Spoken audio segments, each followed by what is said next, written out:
What's up? What's up? What's going on, up? Charles? What's up? Oh, Oh yeah, what's going on? Doing a little late night. Oh, got your late night kings of dust string. You know, it's everything about it's just gonna be dusty and musty. yeah. Hey, AAL, hit the link and hit your dusty butt up here. Yeah, we're gonna do a little bit of things. Charles, put the link. Hey, AAL, come to my stream and hit the link. Let me pin it up. I will pin it up. I got it pinned to the top. AL, shoot to my stream and hit the link right quick. Just put the stream in the joint. So yeah.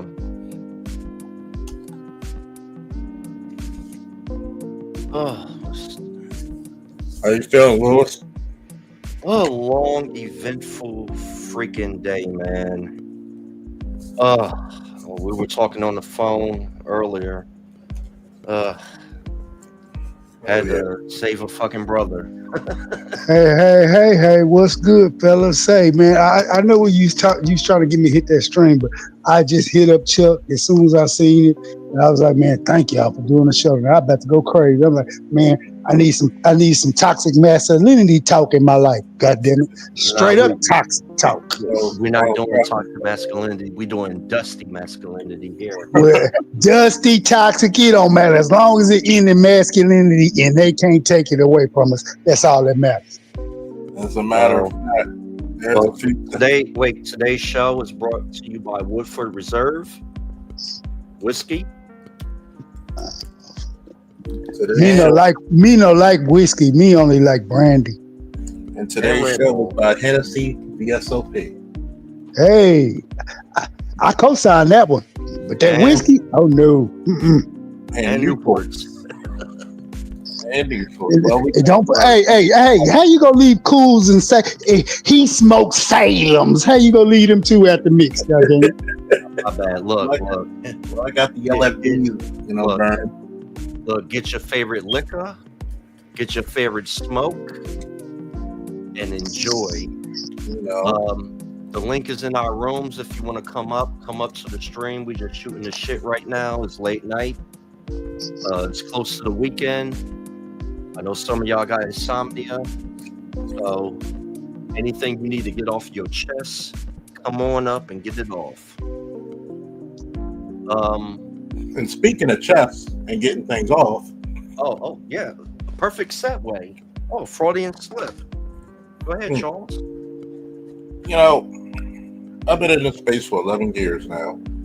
Live streaming for at least about what, 5, 6? No, 6, close to 6, 7. About 6, 7. There's this, and I'm gonna have to put. You might have to put that parental advisory up there in the corner for a minute.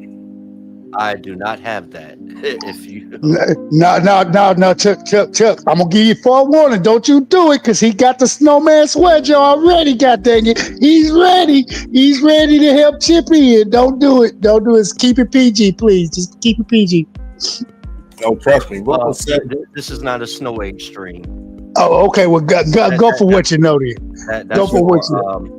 That's for Bay's channel, because For he's me, been losing so many of his channels, and we're trying to figure out a proper way so we could regain all the subscribers that he had on his other channels. So we don't want to mess that up. That's on Monday nights. We don't want to mess that up. This is late night, vampire, X-rated, whatever you have to say. Like you said, this is dusty masculinity here. So this has to go out to a certain person who uses my name in vain. Not only did he come, but he also came to me. And I ain't say shit to the motherfucker. And what made this very interesting is that, first and foremost, what's his name? DJ Music or whatever the fuck his name is? Mr. DJ Music. Mr. DJ Music. Mr. Well, DJ we gonna give him a new handle, Chuck. His new nickname will officially be DJ Dumbass. He's DJ Dumbass from here on out. I like to call him Dumbass Incorporated. DJ Dumbass Incorporated works for me. So when you're talking about, and I'm not afraid of anybody having I'm not afraid of people having a difference of opinion with me. At least be manly and respectful about it. Yep. But not this bitch ass nigga. Not him. You're gonna tell me to get my mouth off of BGS's nuts. And I'm gonna say this. First time I said it on my channel. First time I said it on Red Pill Sleeper Cells.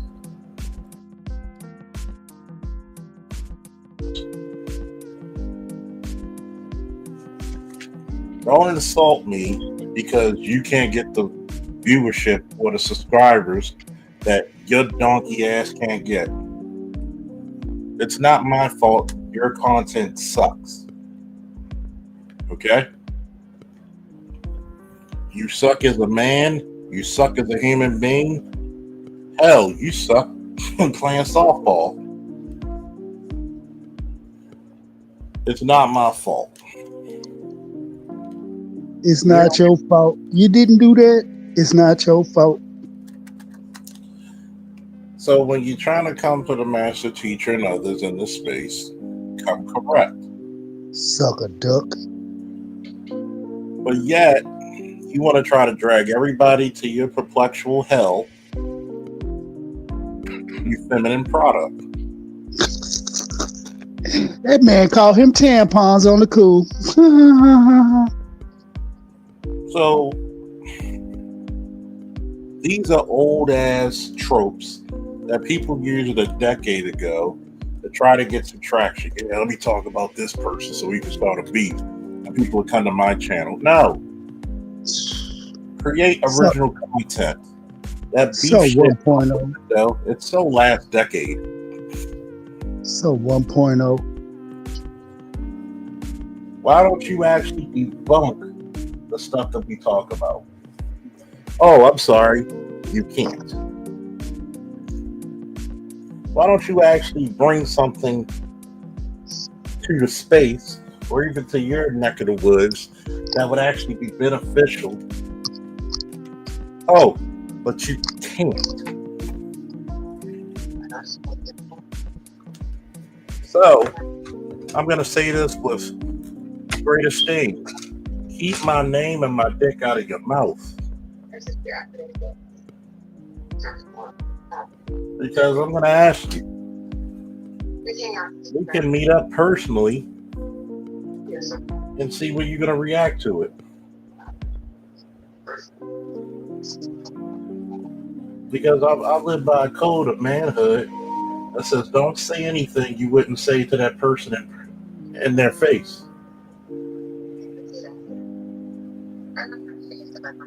But a lot of you keep using this shit as tools. When you find out the greater good of things, you are the tool. Now that I have to say that off my chest, anybody else has anything to say? I got a good announcement to make. I finally got monetized. That's what's Congratulations. I gotta wait 24 hours for it to go through. I went through the process, and I want to take this time to thank a few people. I like to thank Art New Style. Art New Style gave me my first wrench and all the channels I've been watching. You know, he gave me the very first wrench. I like to a real big thank you to Black Ram 313. He has helped me out a lot. With, the times we talk on the phone, he gave me a lot of info and insight. I like to thank my fellow brother Arms Charles here. Oh. BGS. He gave me a lot of information behind the scenes, and he gave me the motivation to start a stream from, you know, doing things with bringing the clubhouse up on. That clubhouse shit. I like to thank definitely out of sleeper cell because that clubhouse shit was classic. I like to thank the Roger Report. I like to thank Mr. Z. We had talked a lot behind the scenes too. My man Bay, he gave me a lot of information and strategy. Another thank you to Black Ram 313, because of him, he had helped me get my first 50 subs when I started my channel. So I was able to post stuff on my community board. And everybody else here that has subscribed to my channel, bothered to listen to what information I can disseminate. If you found it entertaining, I like to say thank you. If you did not, I'm sorry. And constructive criticism does not hurt me. Any things you see flaws in my my product, please feel free to tell me. It's not going to hurt my feelings. And everybody here, thank you. Congrats, my boy. And with what you said, Charles, with people think we just bash on women, do you want to rehash when we was on the phone earlier today what your friend was a sergeant major said about the stream you did on Hegseth? He said that was one of the most informative streams he ever seen. And he's a current command sergeant major. You gotta think about it. His wife's in the military, as a matter of fact. She got in after he did. And that's how you create a legacy, man.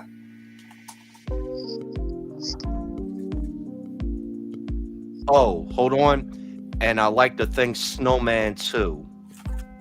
If you're out there, thank you very much, Snowman. Thank you. That's our boy. And also Edward Anderson. Yep. Hurricane Ed. Category 5 tsunami.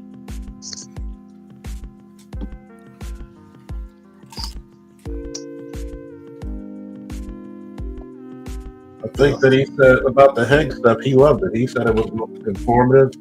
There were no lies told. He said it was very informative. He said, I've been, and I didn't even realize how many generals we had. They said And also, my bad, Charles. I like to thank Arta Itmore too. Man, there's plenty of names that's going to come to mind, but you know, I literally miss that boy, man. I'm proud and happy that he's made strides as far as his employment, as far as progressing in it. But man, the downside to that, you know, man, we lost a good streamer. I mean, a good full-time streamer. Man, I miss him. I miss hearing his voice. And AB Media, if you're awake, thank you too. And if I forgot a name, I sincerely apologize. Like, you know, I'm still thinking of names, but AB Media, thank you too. Everybody out there, trust me, thank you for all your viewership support. You never know when people come in, you know, you make our day, you make it worthwhile creating content. There's a lot of you who don't even understand. Sometimes you get us out of the day. Get us out of our blues. So, thank you. And if any of y'all want to come up, just hit the link. Congratulations as well. Put in a lot of good work in a short time. I'll give you that very much. Yeah, well, thank you. And one, it wouldn't have been possible to y'all because one, you didn't have to subscribe to my channel. You didn't have to come up and participate, which made the stream even more entertaining and constructive. And it wasn't due to me, it was due to everybody. Hey, each one teach one. There's a lot of shit like the other day. My boy, we loved it. He said the other teaching some shit that people don't even know. Are y'all enjoying the death of feminism? No, we're not. Speak for yourself. I am. We are enjoying life. Oh yeah. Honestly, but I'm enjoying it. I ain't even finna lie. Some of these other dudes, they want to be y'all can be politically correct. I'm on my black pill tip at this point. Let this shit burn. Yes, I'm enjoying the shit out of it. Don't care. Don't care. Well, you know what? Honestly, I get you, AL, but right now, it's over. In my opinion, this is my opinion only. It's over. What I'm focusing on is the current landscape in this country, where it's going. Although a lot of things that the president is doing is good in some aspects, but there is going to be some pain that's going to come, and we got to learn how to navigate. And honestly, hold on. Good evening. What's up, Solving Politics? How you doing, good brother? I enjoy your the comments you be leaving after the stream and during the stream also, and thank you too. What's up, Forever Bless? What's up, Forever Bless? What's up, ABM? What's up, my fellow Baltimorean? Let these bitter broads languish in their environment, and we need to focus on improving ours. I'm gonna tell you about the death of feminism. It reminds me of the '92 Royal Rumble, the one that Ric Flair Mm-hmm. won. Yeah. It was Bobby Eaton and Mr. Perfect saying, and I quote, "I hate to tell you we told you so, but we told you so." If you're dumb enough to continue your ways, defecating on your men, Mm. not just the men you sleep with, but the men you produce from your womb, if you're dumb enough to let that happen and continue to happen, men have a long term memory. Long memory. And this goes for all the mothers, all the girlfriends, all the wives. Men have a long term memory. They don't forget how you treat them.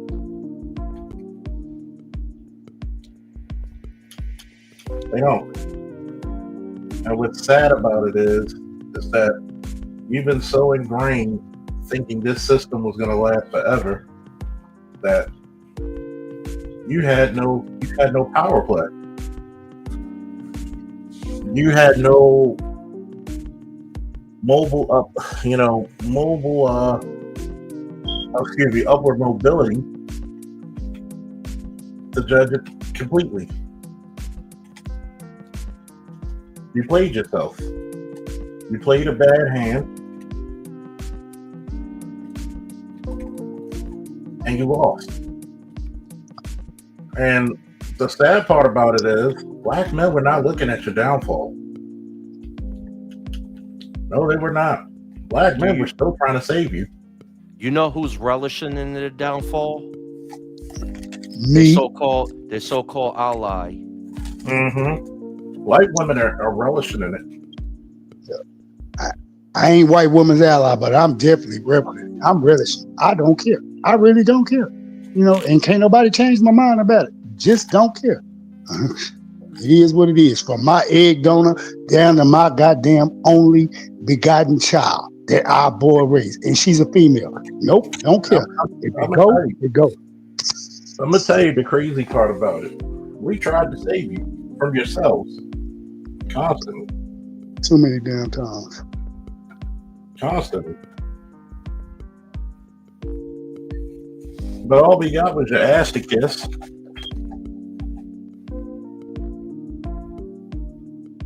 We were called Dusty, hence the name. We were called no good. But now you're looking at us like Noah. You sweating like them people when Noah closed the ark and them raindrops, the first few raindrops fell.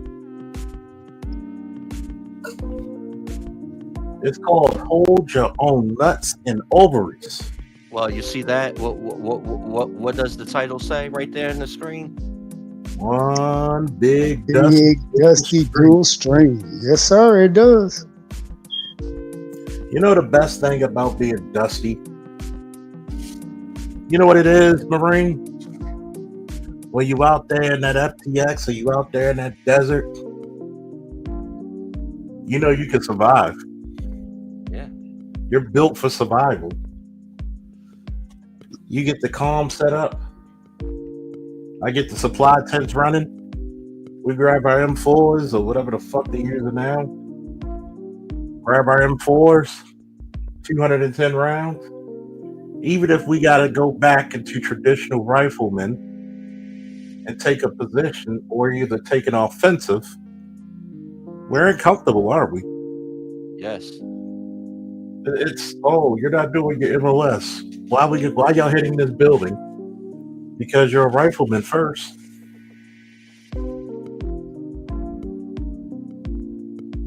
I want you to always remember that. What's wrong with people these days living in discomfort? See, it keeps you sharp. It keeps you aware of the situation.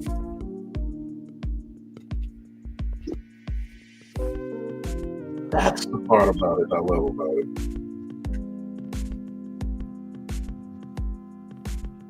Everybody and that girlfriend don't like it. I'm like, so what?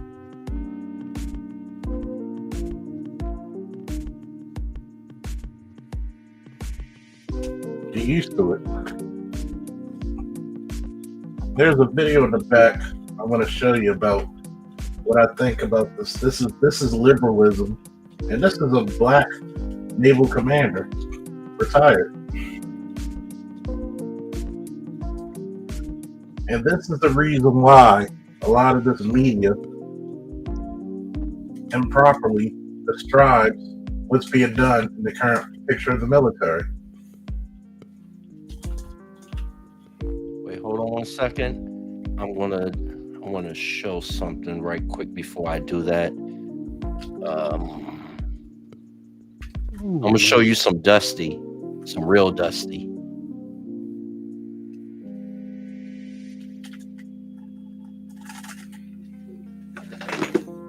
While you doing that, I have to say something. R.I.P. to Gene Hackman and his wife. That was messed up. Yeah. What was that gas? The carbon monoxide? Yeah. Wait a minute. Hold on. Shout out to Gene Hackman. Hell of an actor. That's Dusty right there. Hell of an actor. No, that ain't Dusty. What I see is some hard fighting men ready to defend my country. Shit, salute. Ain't nothing dusty about that. No, I will not let you put that tag on that image. No, but look at the dust on the ground. That's dust. Dust means hard-working man. Dust means driving a truck halfway around the country, if not all the way around. Dust is picking up somebody's trash. Dust is being that EMT, that paramedic, that firefighter. You don't come out there clean the way you came. You did the job being that cop. I'm starting more and more not to trust these goddamn interstates and these highways and these bridges, man. I don't know if y'all heard just 2 days ago, another bridge collapsed, about a dozen people injured, few people dead. It's somewhere back west, I believe. But yeah, it's sicking me. I just read the reports and I didn't even want to dive into it because it shook me. Because Charles knows I drive for a living. You know what I'm saying? When I do, hey, Charles, when I feel it. Yes, sir. I got the thing up. Oh yeah. These bridges ain't reliable as y'all think. Nah. And there's a lot of engineering problems that I think people should look into. But I'm gonna pause this so we could also get some commentary, and I'm gonna definitely get my own. Since we're dual streaming this, I itch. Air Force is reversing a decision to remove the history of the Tuskegee Airmen from the military branch's training courses. The Tuskegee Airmen were the nation's first Black military pilots. Under President Trump's ban on federal diversity, equity, and inclusion programs, lesson plans on the Tuskegee Airmen, along with the history of women Air Force service pilots, would have been pulled from U.S. Air Force training courses. However, the decision was reversed following public backlash. The new Defense Secretary, Pete Hegseth, even weighed in, posting on X that the decision has been immediately reversed. You're missing the point, Pete. You don't get to pick and choose what contributions in American military history should be taught and not taught. You teach all of it. It's a slap in the face. My wife's grandfather was a Tuskegee Airman, so this is real personal for me, okay? And I got to know that man very well before he passed away. The amount of crap that he went through trying to love a country that wouldn't love him back, and you're gonna sit there and tell me, well, that's DEI. No, it's part of the fabric of that flag right behind your head, Ken. Welcome to the Ken Harbaugh Show. I've got audience favorite Bobby Jones back on. He's a former Navy commander, current president of Vets for Responsible Leadership, with incredible work in the 24 election cycle, actually moved the needle in some key races. Bobby, we're going to talk about something today that I don't think we've talked about on this show, which is money. And if the Democratic Party leadership isn't going to take the fight to Trump the way it needs to be taken to Trump, it's going to fall to organizations like Vets for Responsible Leadership, like the other smaller organizations out there that are at the tip of the spear, doing the hard work, the counterpunching, but they need to be supported. Tell me about VFRL, what you got planned and what you need. Well, first of all, thanks for having me back on, Ken. I tell you right now, this has been very surprising. Before November 5th, you had many organizations, many donors that were fighting to stop Donald Trump and his administration from being reelected, and with good reason. They pretty much knew that Project 2025 was not some showpiece, but it was the actual game plan. And since the election, we have seen, in my humble opinion, a capitulation to what's happening. I mean, every nominee that this man has put up for the Senate has been approved so far, with no hard stop. But most importantly, the voices, the powerful voices of, legacy media, talk, this, that, and the other, it's been soft. The money that was raised prior to for the Harris campaign to oppose these things has dried up. VFRL, to be completely honest, we're operating on a shoestring budget just to keep the lights on. But at the same time, every day, every other day, every week, we're sending out stuff saying, hey, pay attention to what this man is doing. He is literally walking down the playbook of Project 2025. And so, anybody want to start with that? That what he just said, him running that play-by-play down to the T of Project 25.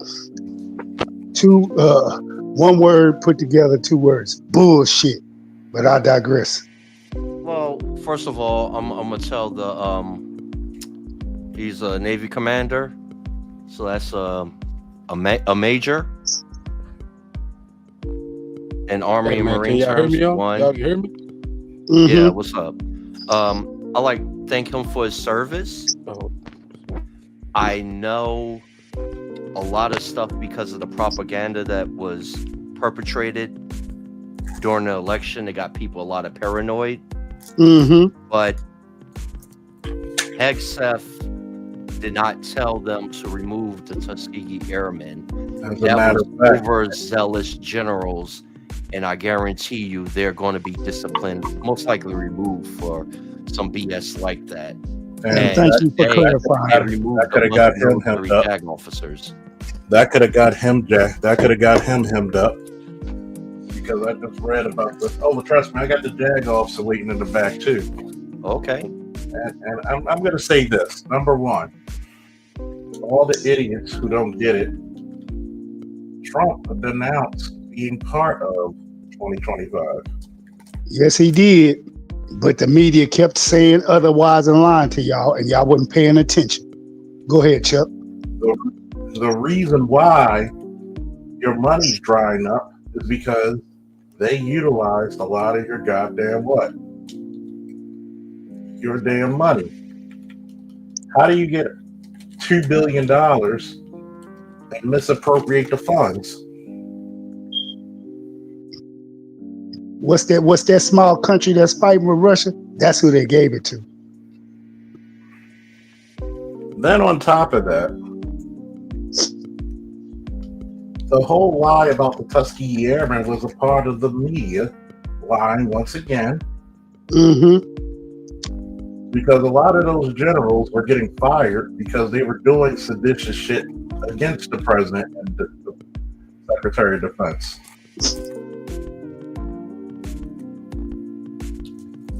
Which is treacherous. So when you actually address the statement, you can see that he's coming from a liberal mindset only. And a liberal mindset coming from a strong military background, like this gentleman's supposed to have.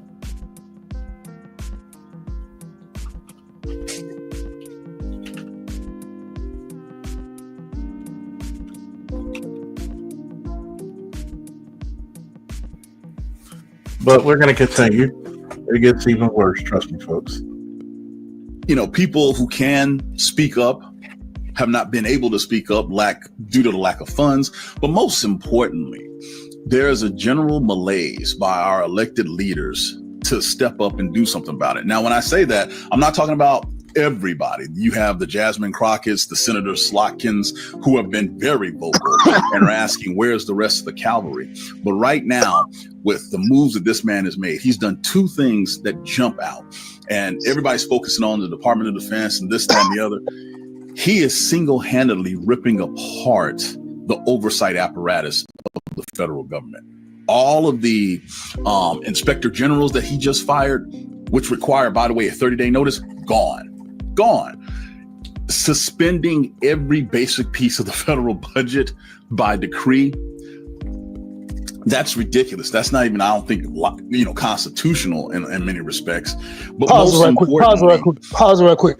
That is not ridiculous. That's responsible. Opposition to cultural. Go ahead. That is not him, except via the Trump administration being ignorant. That's being responsible. He said that's ridiculous that they're cutting this, they're cutting it. Stuff needs to be cut. Janet Yellen said we cannot kick the can down the road no further. Shout out to BGS. We cannot. We're in a huge economic crisis problem, America, and you can keep twiddling your thumbs, being willy-nilly, worried about the next fake hair, fake eyelashes, fake wigs, fake this and that you want to buy. Go ahead. But guess what? If it all collapsed tomorrow, then what? But then you have nothing to say. Where's the government to save me now? No. This is the government's job, to be fiscal, to be responsible. But I digress. We're going to go even more in depth in that real quick. One, I want you to realize just because you have more of something doesn't make it better. As a matter of fact, what you found out is there's more bureaucratic red tape than ever. Ask the people down in North Carolina. Ask all the Californians who were affected by those brush fires while having large governments and bureaucratic red tape.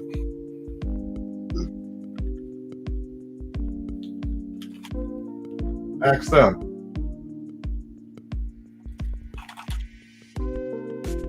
Then let's look at this. Hey, what's up, area? Ask them about it. But we're going to continue as, why aren't we doing it? Because you're not trained to do it. It's one, what happens when a gang of Negroes come up? Everybody wants to baby us. Can't have an organization without the women. The women want to get involved. Sometimes women don't need to get involved because that's the problem. A lot of black men have an issue of making a decision without having a damn woman there. And you can start now with a lot of the younger millennials. Because what's going to happen is the only person you're going to have to rely on is each other. And you're seeing that right now. Because one thing about Trump is not a racist. He's an elitist. He's a classist. Yes. Everybody knows that. But if you're willing with Trump will fuck with you if you got a plan. And he will actually help you if you got a way to carry out that plan. You're not just trying to use money. But the best thing about it is places like this, but also starting local chapters and then getting together, getting their shit together.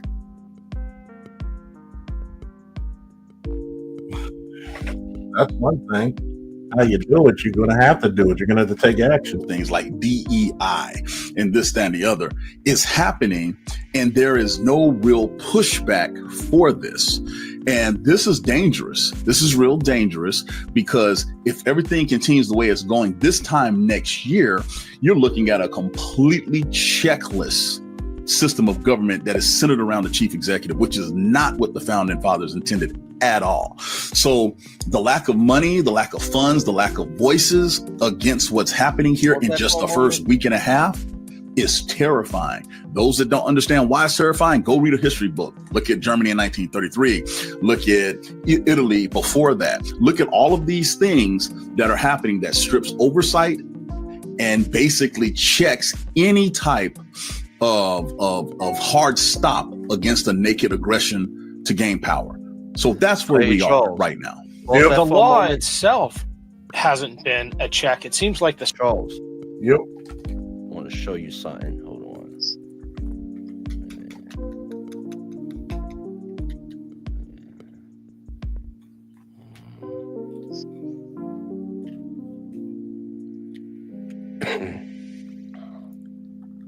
Case, hold on. You see that? Let me go back to the name. Yep. Dead Set would be proud. Dead Set Anime. Oh yeah, I got my picture hanging up.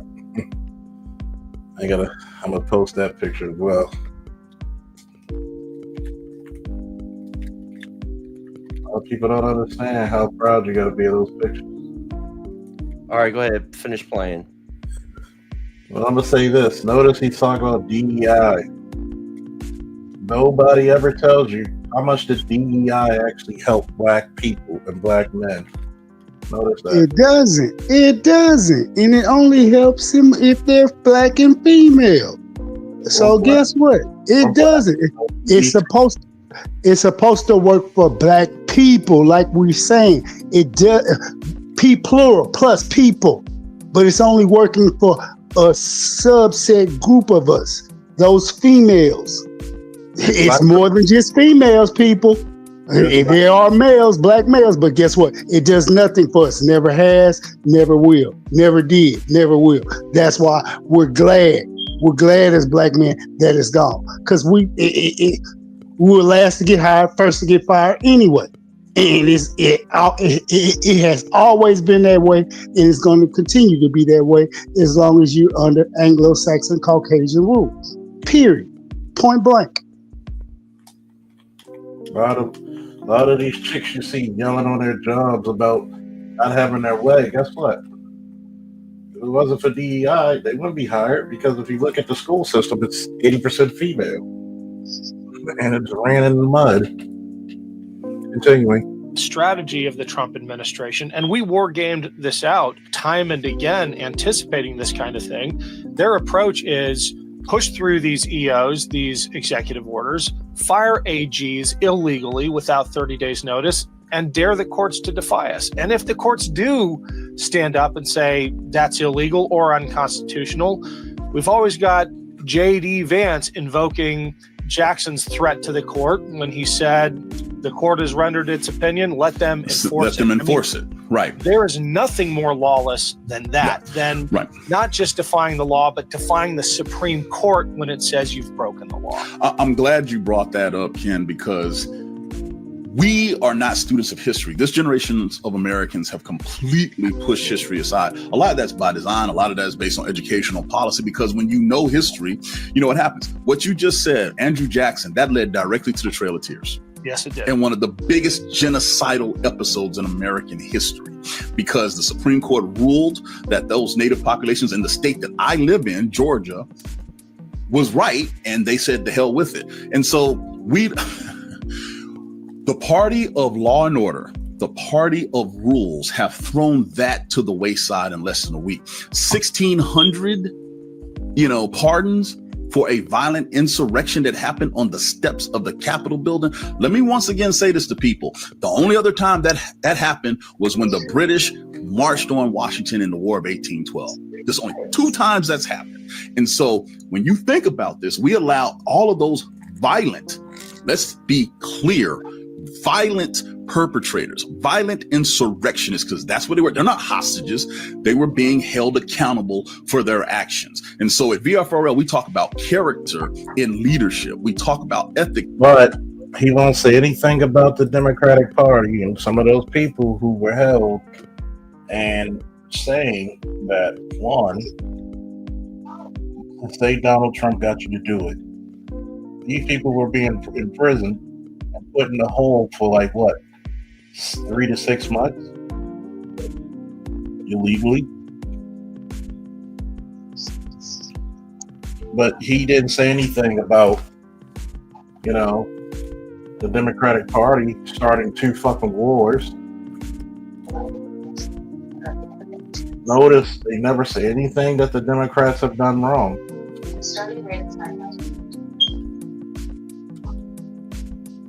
But we're going to continue a little bit. And exactly, why didn't they convict Donald Trump? Why didn't they? Notice, this is the reason why traditional media is dead. Because you lie. You tell half. You know what's worse than a lie, everybody? When you tell fucking half truths. Absolutely. Because you know what you're doing? You know what the entire fact of the matter is. But you don't want to disclose it for this, that, and the third. Rather give us some bullshit with a half truth and try to smooth it over and think, oh, it'll be all right. Just like That's the shit, just like the Hegseth. Hegseth got into people's asses. He said no, the Tuskegee Airmen are not DEI. They were the best pilots of their day. But once again, you get this propaganda. That's not even good propaganda anymore. Y'all wanted to convince us that this chick was going to be a good fucking president. Of course, black people had slaves like that, especially the Native Americans. It was the fashion statement of the day: own a slave. And then you got this Negro, with all due respect to the commander of the military service, shucking and jiving for a white dude. And I'm like, wait a minute. You gonna tell me that DEI actually benefited you? How? Don't worry, we'll wait. The question is how. Leadership. When you do something, you're going to be held accountable. That's part of having character. And the fact that this man just blanket pardoned, didn't even go through and try to filter out the most violent. And he was directly asked that by a reporter. And he's like, well, we'll look into it. What is it to look into? You already let him out. They've been on social media talking about they're going to buy guns, this, that, and the other. Their rights of arms restored. Meanwhile, someone convicted of having a certain amount of marijuana on them will never have those rights. Yeah. And he quickly pivoted like, well, their murderers are going free. What does that have to do with you being the president of the United States, getting rid of 1,600? By the way, nobody who's got that marijuana shit is such a lie. Once again, lies. You're the same motherfuckers who lie about the marijuana shit not having your rights. Stop it.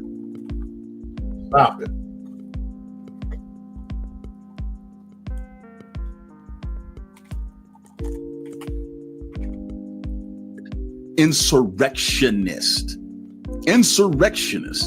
to the point where a few of them even realized that was wrong. They did the crime. They should do the time. Yeah. So we just had Pam Hemphill on, the one of maybe the only one, perhaps one of 2 insurrectionists who said, I don't want that pardon. That's a slap in the face to every Capitol police officer who defended the Capitol against people like me that day. I wish there were more people like Pam Hemphill. Sometimes it takes a 70-year-old woman to remind people what courage looks like, though. And to the point about the violence of these insurrections, we already have example 1 of many more to follow of an insurrectionist who was stopped in a traffic incident, pulled a gun on a cop, and is now dead. These are not good people. No. And here's the thing. We cannot be selective in how we apply the law. That has been the biggest issue when you look at domestic tranquility, how one group of people, that a lot of them look like me, are subjected to a different set of rules than everybody else. Do you think this helps change that narrative? It does not. And the other piece of this too is, if you're supposedly backing the blue, why on God's green earth would you put 1,600 proven violent insurrectionists back on the street where, like you said, with that traffic stop, they're now being put at more danger than they already are. Make it make sense to me. But isn't he the type of person to talk about how there's in the next second? Wouldn't he seem like the type of person who talk about police brutality?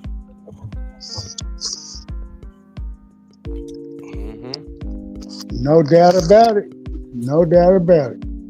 I wouldn't put it past him. 'Cause he's double speaking you as we speak right now. It's all good. So I'm really interested in what's further going to be said. That defend these pardons. You can't be both. Either you're for law and order or you're not. Well, what's amazing is 10 days ago, they were saying this would never happen. J.D. Vance said it's obvious we won't pardon everybody, or commute the sentences of violent people. 2 days before they were handed down, I think 2 days, might have been 3, Tom Tillis, senator from North Carolina, said, of course not. There's no way. Crickets now. Are you talking about the same Tom Tillis that said, I'm going to review the statement of Pete Hegseth's former sister-in-law to make sure that he was not a domestic abuser, and then proceeded to vote for him after looking at it? That same Tom Tillis? Reassured this woman that her doing an incredibly brave thing. And if you read something and find out the person wasn't, what's wrong with that? But yet, y'all were okay with motherfuckers starting World War III. Notice how they'll use language like, we have to help with our allies. How many peace talks were given? You didn't hear Biden or Kamala talk about peace talks. But yet they gave billions, 200 billion to Ukraine, 60 billion to Gaza. So, but yet, nobody wants to talk about how your government's giving you $750 in North Carolina.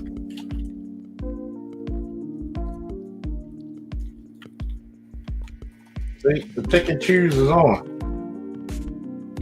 It's been on. Speaking out about the lack of character of the person who's now going to run the Department of Defense, that she would be protected, that her words would carry weight with fellow senators, he threw them out the window. Look, he threw her testimony out the window. I'm not trying to get everybody alarmist, to be an alarmist for everybody, but I'm just going to be very honest. In the first week of the Trump administration, right, every executive order that man signed created more division. Nothing unified the American people. It was divide. Either you're with me or you are against me, straight up. And as he did that, he rolled the clock back of American progress. Now, the DEI thing about training in the military, the Tuskegee Airmen thing, it was the backlash of trying to remove the Tuskegee Airmen from Air Force history was so bad that Senator Katie Britt down in Alabama, where Tuskegee is, had to come out and make a bold statement, something that I've never seen her do on behalf of people of color before, ever. And then Pete Hegseth jumps on Twitter, is like, yeah, we're going to do that. You're missing the point, Pete. You don't get to pick and choose what contributions in American military history should be taught and not taught. You teach all of it. It's a slap in the face. And we talked on the phone earlier today about this. I think whoever was in charge with the Air Force, they did it on purpose to sabotage. Yeah, they were trying to sabotage Hegseth. I agree. Because there's no proof that Pete Hegseth gave an order, co-signed it, or anything. Hold up, AL. Because when you have these things give out in orders, especially in the Pentagon, it has to be a paper trail. There was no directive sent to the Department of the Air Force, United States Air Force, especially with the what is it called with Education and Training Command? TRADOC. Yeah, TRADOC, that says remove this from the curriculum. These were overzealous generals, because if this was the case, you would have had generals in an outrage over this. Because the Tuskegee Airmen are inspirations to all aspiring pilots and an example of heroics of people breaking the color barrier during a time of American history and excelling and performing at the highest standards through high adversity. Just like the Buffalo Soldiers. And what was the thing with the movie out with the black female postal carriers in the military? 6888. 6888, I think. Yeah. So that was overzealous general. This is my speculation. I do not work at the Pentagon. This is my theory. This was either overzealous commanders trying to brown nose, or this was done intentionally to tarnish. I think it was a sabotorial effort. Because first of all, Pete was barely in charge of shit. And first and foremost, Pete said, let's get the best of the best. An example of the best of the best would have been what? The Tuskegee Airmen. And when I played this, we'll take A out. When you heard his speech at town hall meeting, did you hear anything contrary to what myself or Lewis is saying? Nope, not one word spoken ill or wrong. All factual statements that man was putting out, I heard it myself.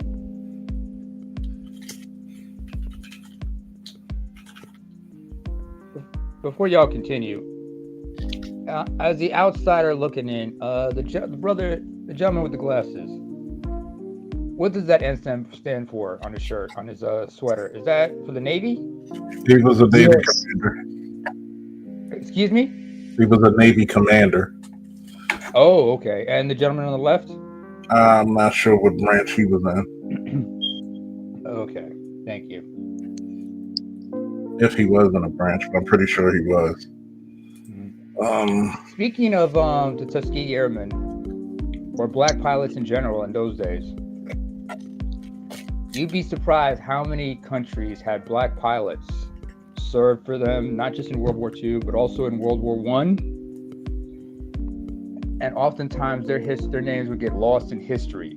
And they're only brought up when it's a PR stunt or when the government or the country in question is trying to prove they're not racist and whatnot. I mean, prime examples would be Italy, France, Britain, even Turkey during World War I. Their greatest ace was an Afro-Turk. But still that's a hell of a rap name too. Huh? That's a hell of a rap name too. Oh yeah. Afro-Turk. Afro-Turk. I mean, Afro-Turkish because, descendants of slaves who were black slaves in Turkey. And their history is being undermined in many ways. Some people don't want to admit that because that's that's holding up a mirror to Turkish imperialism. Same thing with, you'd be surprised how many ADOS pilots during World War I had to serve for Canada in order to fight in World War I as pilots. Yep. That's call me a liar if it's what I'm saying wrong. That's where W.O. Davis came from. The first brigadier general who ended up commanding the Tuskegee Airmen. He had to literally go fight over there in Canadian airspace and fight for them in order to come back and do this because they were not recognizing us as black men before then. That's why we thank the likes of Eisenhower for saying, guess what? I'm tired of this. I see it for what it is. This is not what the military is supposed to be about. This is not what the military stands for. We shall integrate. We will be integrated. When did blacks become fully integrated into the armed forces? Was it prior to or after Korea? It was after World War II and starting into Korea, because my grandfather served Korea, the end of Korea, 2 tours in Vietnam, a stint over in Australia, and back to Vietnam, 22 years. And I do take umbrage because his baby brother ended up retiring 1-star brigadier general in the Air Force, and he was an Air Force pilot. So therefore, all this talk that saying that these Tuskegee Airmen did not play an important part in the history of the United States military and the world is bull crap, period. That is a spit on them. That's a disrespect to the memory of every black man who served in the armed forces. I've met many, by the way, in my time, but but this also shows you. Also, I know I'm digressing here, but it needs to be said. It shows you also the level of racial bias that not just blacks in the U.S. military, but in other militaries had to endure during the Great World Wars. I mean, consider how many Africans were forced to fight for their colonial masters in both World Wars, whether in Africa or in the trenches of Europe. Think about the number of Senegalese who were sent to fight on behalf of the French. The number of Sudanese who were sent to fight for Britain. Nobody talks about these things. Yeah, but notice these guys, if you let these guys tell them, and remember, hit that up, Lewis of Nub Glory. It was important to note that General Eisenhower was a Republican. Oh yeah, and a 2-term president too. Continuing. Well, we got some shit for y'all tonight, don't worry. My wife's grandfather was a Tuskegee Airman, so this is real personal for me, okay? And I got to know that man very well before he passed away. The amount of crap that he went through trying to love a country that wouldn't love him back, and you're going to sit there and tell me, well, that's DEI. No, it's part of the fabric of that flag right behind your head, Ken. And the fact that we're even having this conversation, the USS Mason or the Buffalo Soldiers or any of this, all of a sudden has to be subject to the scrutiny of a man that made 04 after 20 plus years of service and 2 Bronze Stars? That's all? Really? Me and you are more qualified to run the Department of Defense than he is, but he gets the final say in that. It's absolutely insulting. And you're talking about Charles, a group of people. When I mean group of people, I'm talking about everybody. Now, that is a disingenuous statement. I'm going to let you know something. If you're not in the military, and Charles, you could substantiate this statement I'm about to make. Your average person that's enlisted into the military only serves 1 term, 4 years. And the average rank a person will make is either E3 or E4. In the officer ranks, most officers don't even make it to captain. And to move up as an officer, the standards are much higher for an officer than enlisted. And most people don't even make it to first lieutenant. And a lot of people that are captains, they make it to captain, which is 03. A lot of them get out because they don't even make it to major. Once you make it to major is when you are guaranteed to get a 20-year pension. You could do 20 years and stay at major. On the enlisted ranks, the lowest rank you could be and stay in to be 20 years is E6. Depending on your MOS and how competitive that it is, you may not even make it past 04, which is major, which is the lowest grade field officer. Because after major is lieutenant colonel, then colonel. And then after field officers are flag officers, which is brigadier general to 4-star general. That is a very disingenuous statement to make, because in the military it's so competitive to get promoted. And let's talk about this, right? 2 Bronze Stars. Those aren't peacetime throwing stars. Okay? You get that for heroism. You had to do some acts of heroism and bravery. So for him to say that, that's bullshit. What are the requirements for the to be Secretary of Defense, right? There are several people who never even fucking around and joined the military. Did y'all complain about those people? Dick Cheney, Donald Rumsfeld. I think Hell, Chuck Rumsfeld Hagel served. was a sergeant in the Army. Chuck Hagel was Secretary of Defense.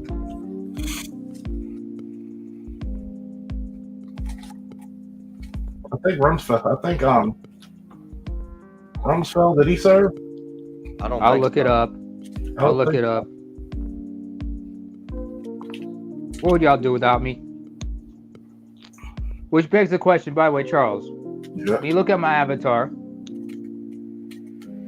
what would y'all do without these guys? Not much if it's the engineers.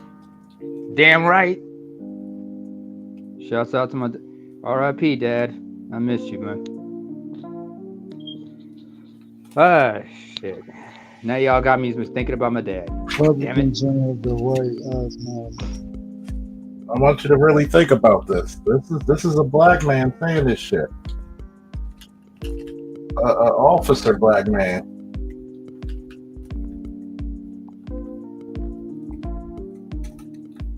And you're gonna tell me that the EI helped you or you earned your shit? Out of anybody you would say that I earned my shit, it would be a black officer.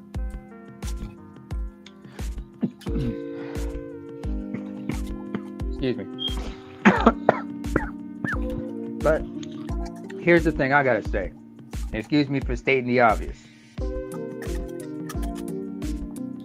But for people to downplay the achievements, the accomplishments, and achievements of black men and what they've contributed to the armed forces, or how they were able to get where they needed to be, people are quick to dismiss them, saying, "Well, that was just DEI," which is just a new term. Before it was affirmative action, and then you had terms like they say, you were just a token I or something like that. We gotta understand, people think in language. Thank you, George Carlin, for explaining that to us. People think in language and terminology. So I'm not supporting what he's saying. I'm not condoning or denying what he's saying. I'm just addressing it for what the F it is.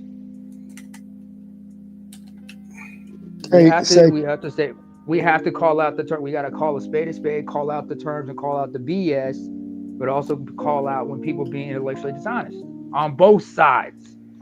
Remember, that's what you feel to hear. Like did he address the issue in the room? Well, only because of the backlash. These are the same people who want to fucking boycott Walmart and Target for 24 hours like that's gonna do shit. And say you go boycott and then go on a shopping spree. Make that make sense. Somebody help me. Lord help. Where are you gonna go if you don't want to go to Walmart? I mean, what other options do you have?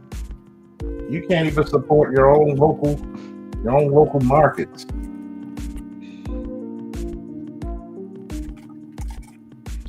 Come on now. You can't even support that. Oh, excuse me, Charles. Yeah. I'm looking, according to Wikipedia, Rumsfeld actually served in the United States Navy. Looking it up right now. He reached the rank of captain. He served between 54 and 57 as active duty. Then he was a reservist from 57 to 75. And then from 75 until 89, he was ready reserve. Reached the rank of captain. Yeah, that means he was the equivalent of a colonel in the Army. All right. The highest ranking before a star. Oh, and there's a picture of him when he was a Navy lieutenant. He was a pilot, apparently. Oh, wow. Yeah, his initial training was at North American SNJ Texas basic training, after which he transitioned to a T-28 advanced trainer. 57 transferred to the Naval Reserve and continued his naval service in flying and administrative assignments as a drilling reservist. He was assigned in July 1st, 1958. He was assigned to Anti-Submarine Squadron 662 at Naval Air Station Anacostia in Washington, D.C. as a selective reservist. He was a designated aircraft commander of Anti-Submarine Squadron 731 on October 1st, 1960 at Naval Air Station Grosse-Ile, Michigan, where he flew the S-2F Tracker. He transferred to Individual Ready Reserve when he became Secretary of Defense in 1975 and retired with the rank of captain in 1989. So we're looking at 35 years of service. No. Well, so he'll be back up. Oh. No, I'm just looking at Rumsfeld's, and 35 years of service, though. This guy was no joke. May he rest in peace. Yeah, it's like a lot of service. But you don't get Did Richard Cheney or did Dick Cheney serve? Hang on. Cheney never served. That's why when they keep saying what He said it when asked why didn't he go to Vietnam. He said, "I had other things to do. I had better things to do." I'm like, nobody Jesse talking. the Body Ventura was right to call him a coward. Huh? Jesse the Body Ventura was right to call him a coward. Well, he was. Thanks for your service. I served in the military. Dick Cheney was cowering like a coward. He was a coward. He was also a sociopath. Wait, is he still? Oh, he's still alive. He's also a sociopath. 84 years old. How many heart surgeries this man underwent? Is he still alive? Yeah. Shit. He's 84 years of age. He just had his 84th birthday a few weeks ago. January 30th, 1941, Lincoln, Nebraska. Been with his wife for... My grandfather was way older than him. He's been with his wife for like 61 years now. I'm going to continue the video real quick. From Black, Hispanic to transgender, all these groups that you I want you to listen to this. I'm going to rewind it again. This all of a sudden has to be subject to the scrutiny of a man that made 04 after 20 plus years of service and 2 Bronze Stars. That's all? Really? Me and you are more qualified to run the Department of Defense than he is, but he gets the final say in that. It's absolutely insulting. And you're talking about a group of people. When I mean group of people, I'm talking about every, from Black, Hispanic to transgender, all these groups that you need desperately to fill the military force, right? Okay, people. I want somebody in either chat on the panel. Why the fuck do we need transgenders in the military? We don't. What good does a transgender do in the military? Absolutely nothing. And I'm just asking this. You're not supposed to be playing identity politics. You're not supposed to be a female showering. So you're telling me if you're a trans man, you're going to feel comfortable being in the showers with other natural born men?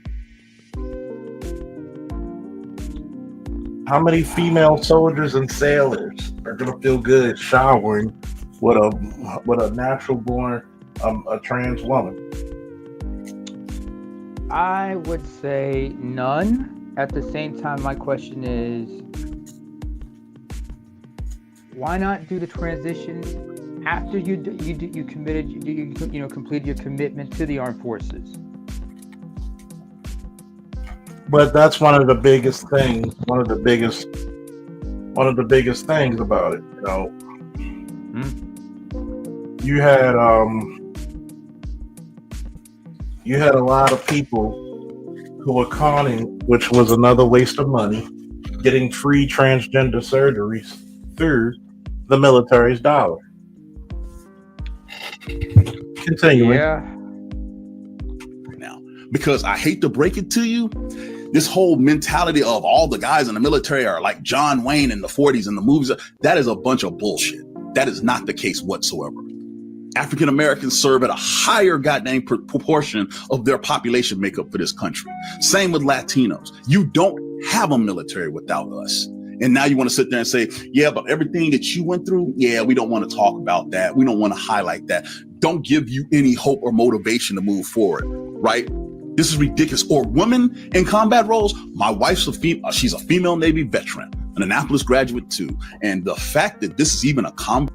So did your wife notice he changed his speech real quick?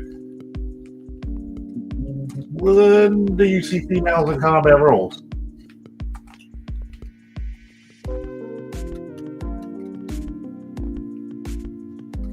Anybody? Excuse me? Don't. You didn't What's the and question? you don't. Well, not for your military. You don't see them in Israel. Oh, I beg to differ. You'll see them carrying guns, but they're not front line. Okay. Definitely not for Here's the the line. story.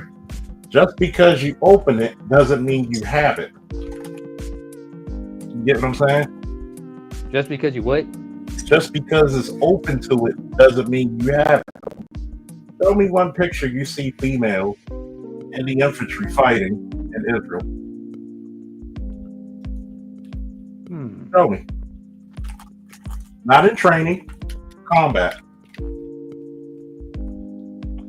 Fair point. Whoever smacking on these chips, y'all killing me. Just putting it out there. That's a game controller. Oh, okay. What are you playing? Free Fire. Oh, He's getting ready for some tournaments. Try to get into this tournament, see how I feel. But yeah. This is but the since part you asked the question, Charles, I got one for you. I got something for you.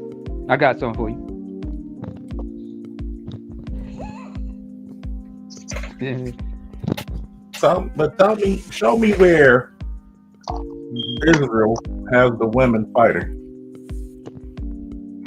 Show me. No, they're mostly. You're right. They're not, because they're mostly in like non-combative positions, or they are mostly like in patrol, policing, anything behind, not anything, or they're like in support roles mostly. But even in the Ethiopian in Eritrea, guess what? We had women fighting, but they mostly did support roles. Nothing wrong with it. No. Algeria, during their independence war from France, women were involved in active combat, but there were more of them also involved in espionage, sabotage, the French resistance in World War II. And where did I tell you where women do best? In those fields. In those fields. Reserve sniper, espionage, and investigation. And sabotage. In fact, during the Syrian Civil War, one faction, there was a commander who talked about his own daughter, and she was an accomplished sniper. But people also forget about, you have an all-women's unit of fighters like in Syria among the Kurds. But that was in response to battling the so-called Islamic State. So many women, especially after what they were doing to the Kurds, especially non-Muslim Kurds. I'm just gonna say this. Hey, Lewis, you back? Yeah, I had a power outage. Oh man, everything good? Yeah, everything good. Did you hear his comment? What? I'll play it. You're gonna get tickled by this shit. As a wartime veteran yourself, you're gonna feel a certain way. And notice, I have no thing against gays or lesbians serving in the military. You knew whoever was gay or lesbian. They didn't bring it to work. You did their jobs. That's all you asked. Okay, that begs the question. They didn't want any special treatment either. No, they wanted to be treated fairly, but they knew that people were going to hold their sexual orientation against them or have something to hang over them. Most of the people they work with, you would joke. People we work with didn't care. You would joke about it with them. No, that's how much they wanted to be one of the guys or one of the girls. They weren't pushy about their sexual orientation. No. Those are some of the best damn soldiers. Shit. Nothing scares an enemy worse than having to come face to face with a gay soldier thinking, is he going to hurt me? Thinking they're soft. Well, you know, heck, BGS. Gays were not soft. You couldn't be soft and gay. I'm going to rewind it back. I mean, if gays were soft, then what the hell were the Spartans? Or how about the Sacred Band of Thieves? If you want to go back, if we can go back that far. Like,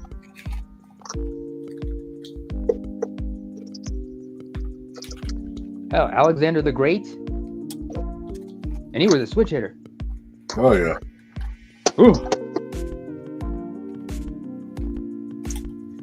Clapping cheeks and getting wasted. That was a common thing among the Macedonians. Oh yeah. They were heavy drinkers, man. They would try to see who could drink who under the table. Actually, you mean getting hammered and clapping cheeks, not clapping cheeks and getting hammered. Well, they like, we're going down a dark hole here. My fault. They were messing with little boys. So, yeah. Let me play this part for Lewis real quick. Wait, hold on. Let's kind of cut that. Sorry, Louis. We probably got a bunch of hate watchers, and they're going to say that the Black Manosphere condones pedophilia and all that. So, no, we do not. By stating historical facts, okay. Fair enough, Louis. because we do be having hate watchers that watch these streams and they'll take anything and stretch it, take it out of context. So, yeah, which begs the question here: what the gentleman on the right is saying, the gentleman with the glasses is saying, this whole thing about how people are downplaying the significance of African Americans to American history. Let's go back a few years ago, where especially like in Florida or in Texas, where they were trying to downgrade the whole thing about the legacy of the transatlantic slave trade. Hell, who remembers when then Housing Secretary Dr. Ben Carson made that ridiculous statement at a CPAC gathering? So much so that you had Samuel L. Jackson have to respond on Twitter saying, "MF, please." Yeah. These are things that need to be addressed here. But go ahead, sorry. He gets the final say in that. It's absolutely insulting. And you're talking about a group of people. When I mean group of people, I'm talking about every, from Black, Hispanic to transgender, all these groups that you need desperately to fill the military force right now. Because I hate to break it to you, this whole mentality of all the guys in the military are like John Wayne in the 40s in the movies, that is a bunch of bullshit. That is not the case whatsoever. African Americans serve at a higher goddamn proportion of their population makeup for this country. Same with Latinos. You don't have a military without us. And now you want to sit there and say, yeah, but everything that you went through, yeah, we don't want to talk about that. We don't want to highlight that. Don't give you any hope or motivation to move forward, right? This is ridiculous. You know what's the ridiculousness of this statement? This is a goddamn officer talking about this shit. You're with that, I can understand you say gays or lesbians because I was in the Marine Corps during Don't Ask, Don't Tell. Yeah, that's fine. And nobody cared what your sexual orientation was. The only thing they cared about if you had the person 6 and you could pull a trigger. Can you do your damn job? That's all we cared about. Because I was also in during Don't Ask, Don't Tell. Can you do your damn job? Now, a transgender, on the other hand, one, his body's imbalanced because he's taking all these different hormones and everything. And I'm not going to get into all of that, but cut the crap. You caping for the establishment. You're a Democratic shield. That's what you are. You're getting paid. You're getting paid to say all this crap. You know goddamn well that you're a black man in the military who's an officer. And the saddest part about it is that you know out of anybody how difficult that shit truly is. How difficult that shit truly is.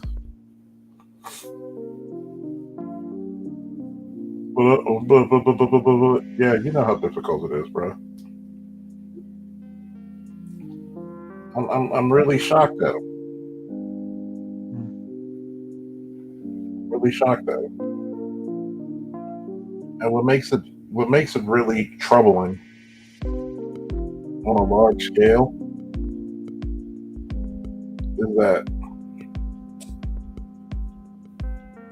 out of anybody who knows what it feels like to be always trying to earn your keep, you would think it'd be a man of his stature. But let's not dwell about it, away from what's being said. A lot of what he's saying is just pure propaganda for the status quo.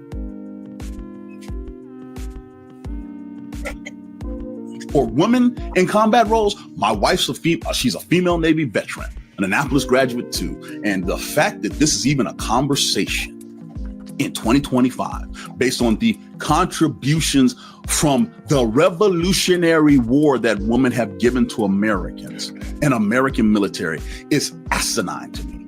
It's Ken Harbaugh. Quick break to say thank you to everyone who supports this show via Patreon. The best. Yes. You had to be better Yes. than everybody Yes. else. Yes. And I think that holds for, in so many cases, for women in the military today. Yes. There is such a spotlight on minorities who are breaking that ceiling time and time again that they have to be better than everybody. Many of you have pitched in. If you've been waiting, now would be a great time. We've got another reporting trip to Ukraine coming up and other ambitious projects in the works. We're all in this together. Thanks for everything. I had no idea you have a relative who was a Tuskegee Airman. My grandfather flew B-17s in World War II, and I guarantee you that he would say if he needed an escort, he wanted it to be Red Tails. Yep. And I think there is a logic to that, which is that if you survived as a black aviator through training in World War II, you had to be the best. Yes. You had to be better Yes. than everybody Yes. else. Yes. And I think that holds for, in so many cases, for women in the military today. Yes. There is such a spotlight on minorities who are breaking that ceiling time and time again that they have to be better than everybody else. And I would rather have, if I was just randomly picking, I would rather have a female wingman like Amy McGrath than some rando dude who went through with all the advantages I went through. I'll take it a step further. I heard people like Charlie Kirk talk about if I see a black pilot flying a airline, I'm kind of concerned. I want something different. Well, pause right there. My brother's a black military pilot, United States Air Force Academy class of 2005. My brother flew the U-2. Pause that. You know how many few pilots fly that plane? They give you a number you keep for the rest of your life. Pause there, Charles. If you were so lucky that my brother is flying a plane that you're... Is Charlie Kirk in the Trump administration? No, good question. I doubt it. Then why No, is he he bringing is up? not. Why is he bringing up Charlie Kirk? That's a straw man argument. Yeah. Then on top of that, you know what makes his argument even worse? You know what makes us? Your wife's like you're Annapolis grad. Your wife's Annapolis grad. Your brother is an Air Force Academy grad.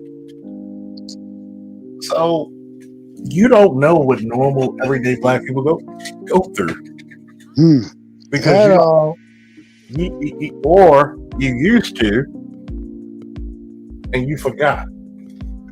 You're not the normal everyday black person. You don't even have the everyday black family. Bro, he ain't seen that in so long. He wouldn't know what it would look like in modern time. Cause he's military institutionalized. No disrespect. He's a lifer. He's literally the top 2%. Maybe 1% of not just military. Basically, if you graduate from an academy, you basically graduated from an Ivy League. Pretty much. So, just to get in is an accomplishment.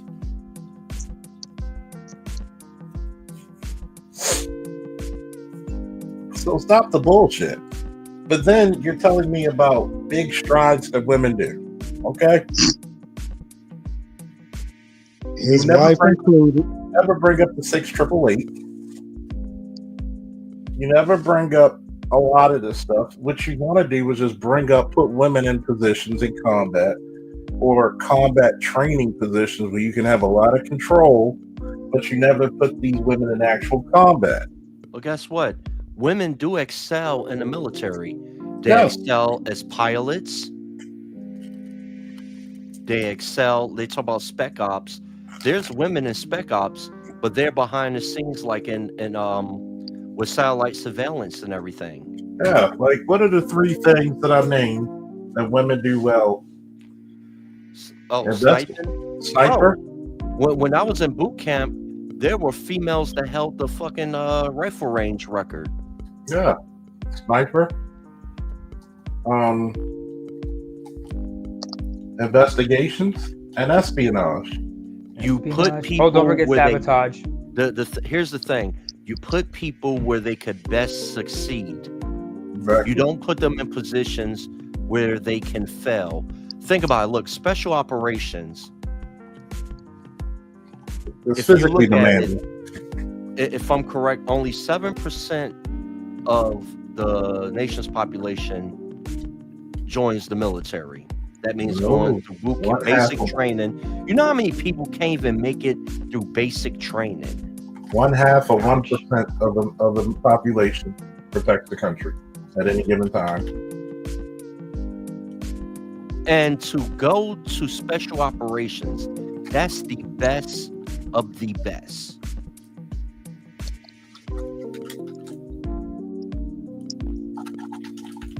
Cut the bullshit. And you're gonna keep telling people these lies, these old-faced lies. Continuing. And count and pray to whatever God you pray to, because you got the absolute best. See, the thing people like him, the thing like Hegseth that's sitting there talking about, they're ignoring the almost over 300 years of qualified people who look like me, qualified women, qualified minorities who were told no simply because of their appearance.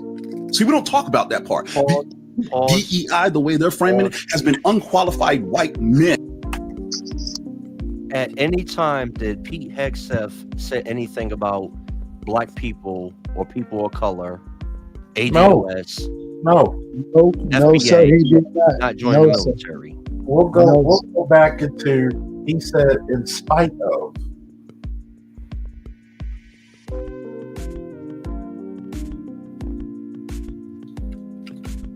Another straw man argument. Go ahead, play the video. He said in spite of, which is funny, but yet I want him to give me facts. Tell me what these people said. And that have been put to the forefront, like Pete Hegseth. Pete Hegseth is a DEI hire. He is, compared to what he's following. A 4-star general in our previous Secretary of Defense, and before him another. 4-star regimental army commanders. And this guy Pause. was an 04 after 20 years. Pause.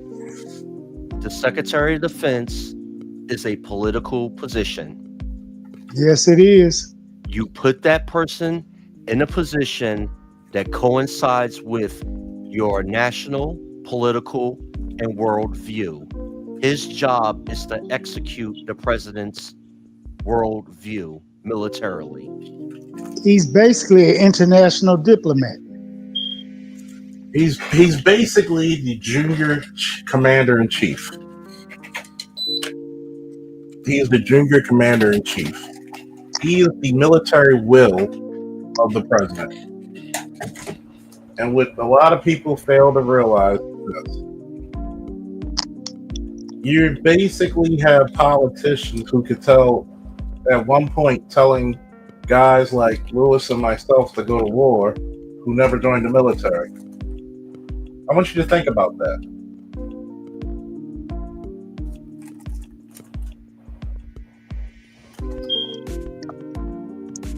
I thought about it. It's not a pretty picture. Imagine AOC voting for me to go to war.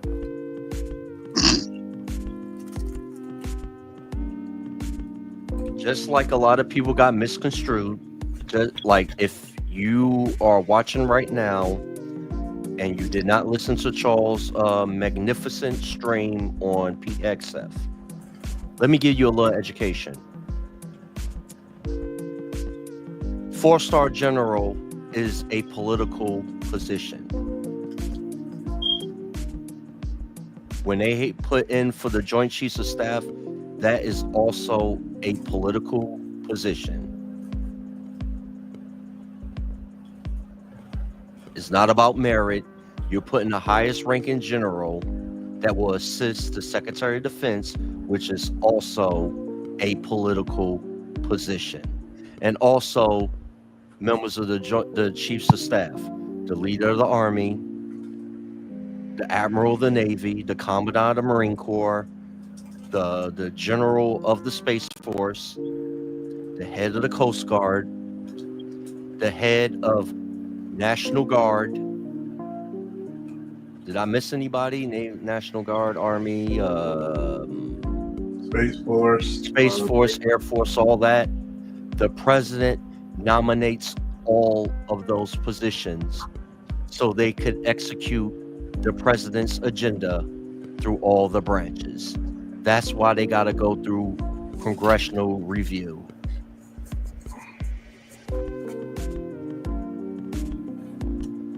I want you to realize what he's saying about Hegseth. They would have had a field day if he had no military experience.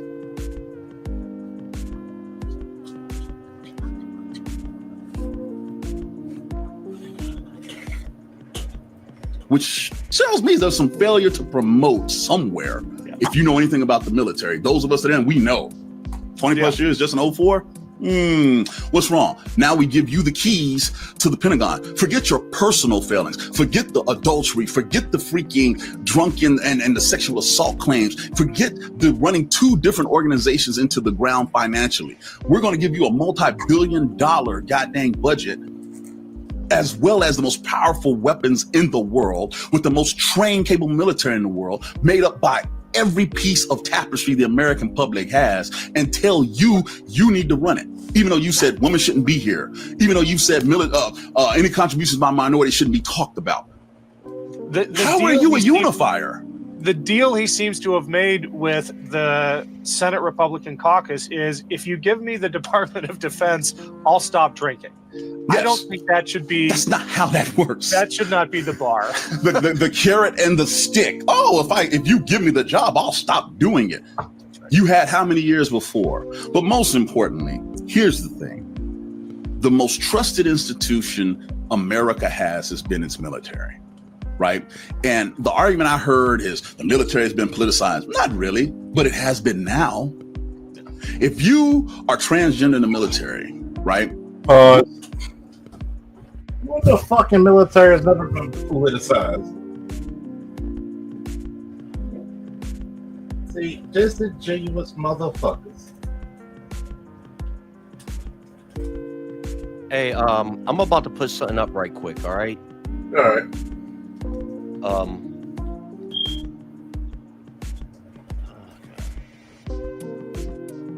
All right. I'm about to show you something because I'm about to break this down up. This is Mark Esper. He was a SecDef under Trump after Jim Mattis, which was a 4-star general. Mad Dog Mattis. All right. He was a lieutenant colonel, which is a 05. Okay. Oh, God. Before him was Richard Spencer.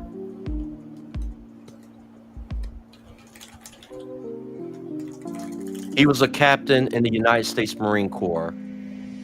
He was a 03. P. Hexef is a major. I hate doing this, but Mark Esper again. They were acting. These were acting Secretary of Defenses, but this person right here, Patrick Shanahan, no military experience. Okay. We all know about Jim Mattis. Here's Ash Carter. Dog Mattis. Under Bush. With Bush. I mean, Obama. This is Obama's. And who was Obama's?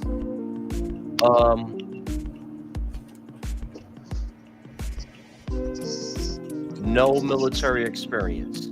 Okay? No military experience. This is your Secretary of Defense.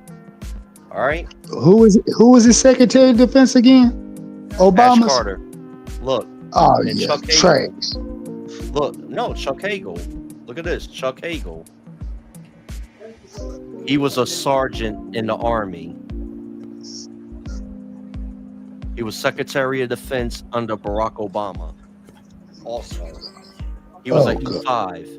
E5, okay? Shit, my grandfather had higher rank than that fool. No, it doesn't matter about the rank. Look, Leon Panetta. He was before Chuck Hagel. He was a first lieutenant in the Army. Leon Panetta. Okay? Robert Gates. He was Secretary of Defense with George W. Bush and Barack Obama. Robert Gates. Okay?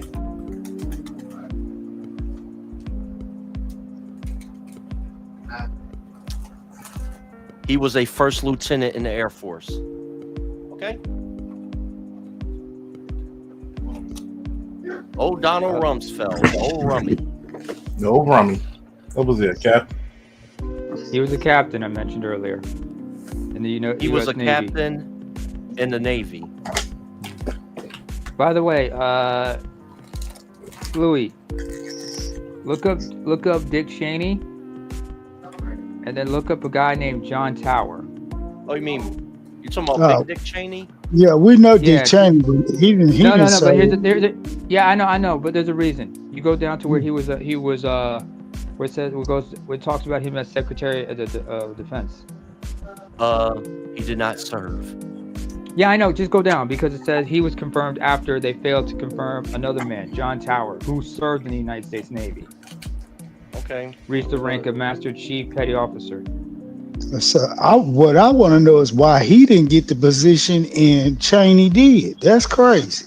And he had military. They failed to William confirm Howard him. Taft.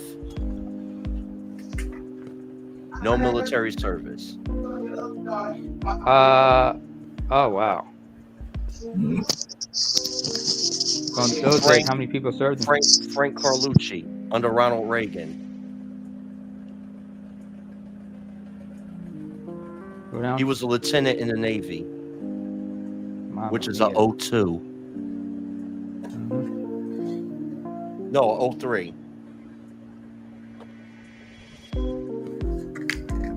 There was a reason why I was showing that.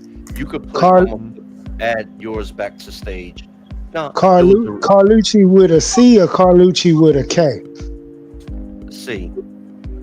I want you to Okay. think about that. So when they talk about Italian. all this shit about qualifications, it's a political appointed position.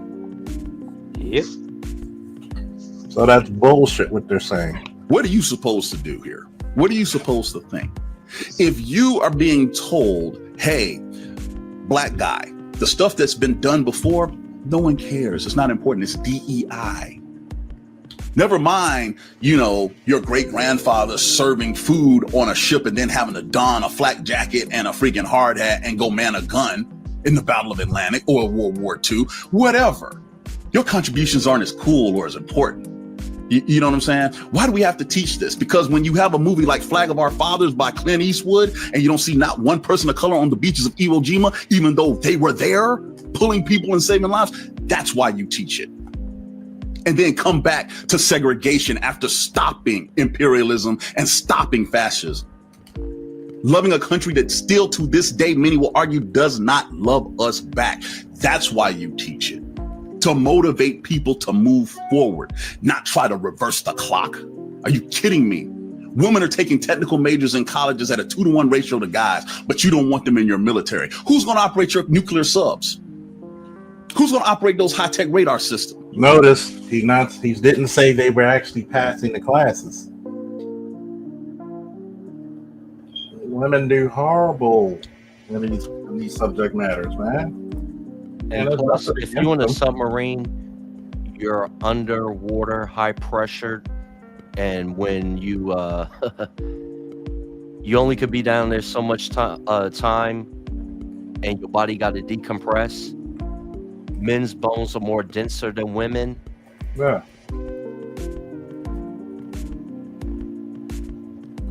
So thank you for your service, Aria, and thank you for your service, the Builder's Table. Yeah.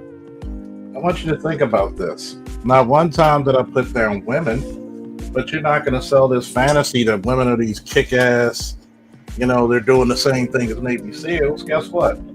There's a lot of women who have very important roles as supply. There are women who had to take their rifles on convoys. Hell, what was the most dangerous job in Iraq? One of my best friends in the military, her fine ass, was a truck driver. She had one of the most dangerous jobs that special operations guy said, I wouldn't do it. She was a goddamn truck driver. But you don't talk about that shit, do you? It's never about doing your fucking fair share. It's about being at the top. I'm about to bring up something right quick. I want to show something. And they talk about, oh, we hate women. Okay, I'm going to show you something. What you gonna show me? Show me something. All right. This woman is Major General Laura Matlock. She was nominated for her first star as Brigadier General by Donald Trump in his first term. His first, wait a minute. I thought he was racist and sexist. Her current duties is Commander of Cyber National Mission Force.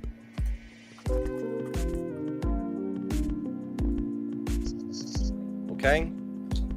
And on Jocko Willink, when she became Brigadier General, she wrote, let me see if it shows it here. She wrote her paper on strategy, and Jocko read it on his podcast. Because when you get those handbooks, it's nothing but a thesis, a military thesis. So these are highly educated people. And if Donald Trump didn't think she was capable of being a general, he would have nominated her. And these are her commands: Cyber National Mission Force. She was Commander Marine Air Control Group 18, Marine Tactical Air Command Squadron 38. She was in the Iraq War, and These are her medals, and she holds a master's degree in adult and higher education from the University of Oklahoma, a master's in national security and strategic studies with distinction from the Naval War College, a master in strategic studies from the U.S. Army War College, a master's certificate in information operation from the Naval Postgraduate School. She is also a higher command and staff course graduate of the United Kingdom Joint Services Command and Staff College.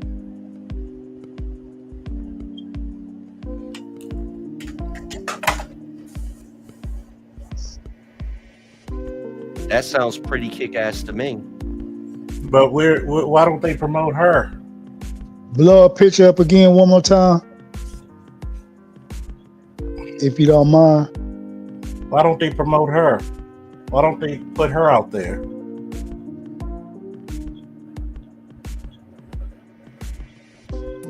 Wouldn't she be the poster child of... Notice, you don't even hear black feminists mention her.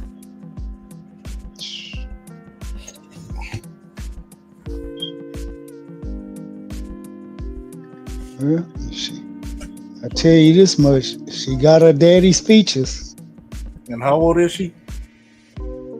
I gotta... She look like every bit of low 50s. She got to be like 52, 53. Maybe 55, 56 tops. I know she's not 60. And how old is she? Well, I'm looking it up.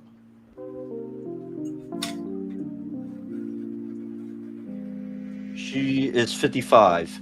Told you, right about there. I looked at that face. Let me ask you this one question. Does she look fit? Oh, she look fit. She take after her daddy in the face, but she fit. She's Jamaican. She's fit. And then guess what? How many chicks past 20, 25 are not in her shape? A whole bunch. You want an exact number or rough estimate? Rough estimate. I would say a good 15 to 20 million. There you go. And continuing, this is. Hey, Charles, are we pulling out receipts right now? We could do a little bit. No, I said, are we pulling out receipts? Oh yeah, of course we are. Go ahead. You know, but we don't know what the hell we talking about. Remember that. We don't know shit. Go ahead, finish, Charles. It's not something you can just snap your fingers and have happen because you think it looks cool and you want square-jawed, crew-cut, blonde-eye, blue-haired eye, whatever. It doesn't work that way. You want to talk about quality? You want to talk about merit? You want to talk about people who want to actually make it a career? Newsflash, it's not you to live in the upper class that you think you're appealing to. It never has been. And so my problem is these positions, whether you're talking Secretary of Defense, Secretary of State, freaking head of the FBI, whatever you want to pick, they're supposed to unify the American people around a mission. And in the first 10 days of this administration, what we have gotten has actually been divisiveness. The one common theme, divisiveness. How are we supposed to come together when an actual real crisis happens? That may be self-inflicted, by the way, with some of these policies. How's that supposed to work? Yep. Let's bring it back to VFRL. Please make the pitch. Tell us what you need. We'll put a link in the show notes. VFRL, so Veterans Responsible Leadership. Our main focus is helping, supporting, being advocates of people of character in our leadership positions, state, local, federal, because policies, that's politics. That comes and goes. But electing people who, I don't know, haven't been convicted felons, electing people that, I don't know, have not been accused of sexual assault. These are the type of individuals that we're looking for. We're looking also to support people who have put it on the line as veterans, where you don't have to question their love of the country. You just look up their bio, their actions. And let me say this very clearly.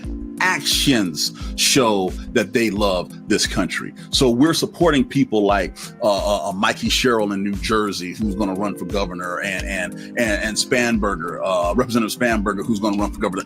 CIA agent and pilot, combat pilot, back to back. They've put it on the line before they were even known, right? Those are the type of people we want to help, but we need funding to put out our social media, to put out ads and stuff like that, because the real issue here is counter messaging. The messaging that has been put out here in the last really 3 years, the whole election cycle, has been negative and a lot of lies and a lot of misconceptions. And so what do you have to do? You have to counter that. You have to put out proper information, tell people where to go to find it, show people how and why these policies affect you. It's interesting. I served in the military 26 years, and I've slept in some pretty rough places on this planet, but I never thought the fight of my life would have to take place within the borders of the United States. I never. But guess what? The oath that me and you took said all enemies, foreign and domestic. And foreign and does not domestic. expire. And it doesn't expire. So I'll be your huckleberry. We'll be your huckleberry, to quote Doc Holliday, you know, because the way I see it, what did I do all those deployments for if you allow this type of stuff to happen? Yeah. Where kids are afraid to go to school because it's not just about policy, it's about creating terrorism and fear. Fear, power.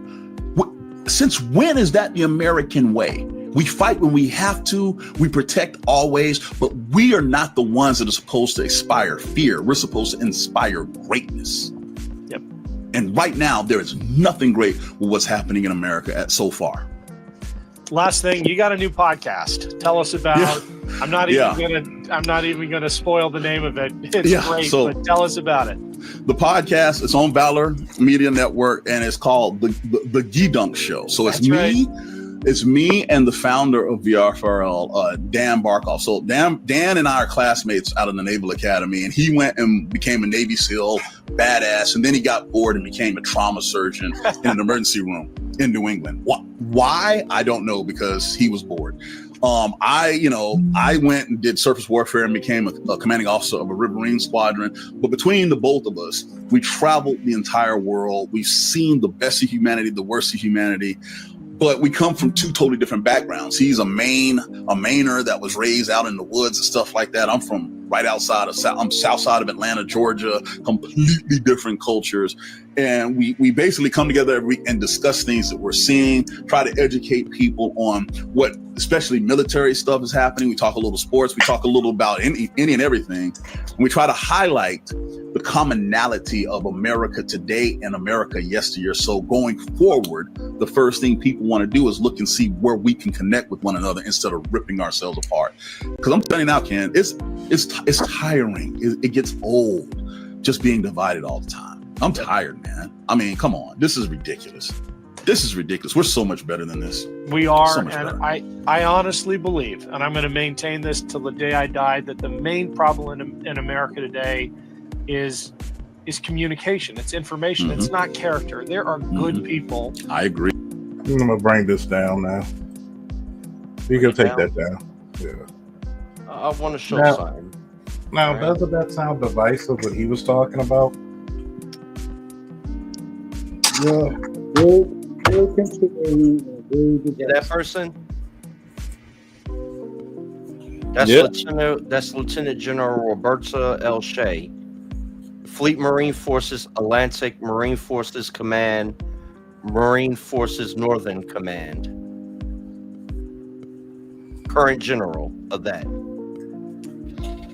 Mm-hmm. Okay, let me see. She's retired. Let's see.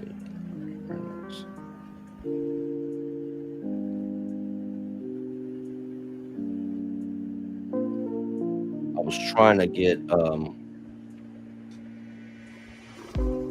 all the active, but they got all the current. Let's see, retired.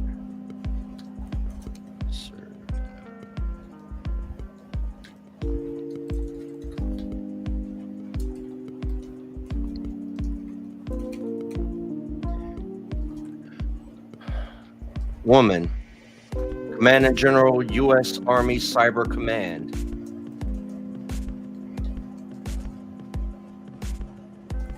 These are women here. These are not DEI hires.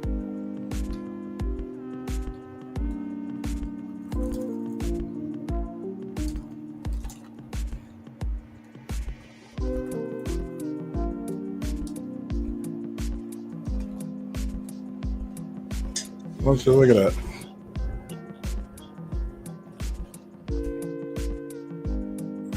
Defense Health Agency and Army. Oh. Oh, look like a black woman to me. Yep.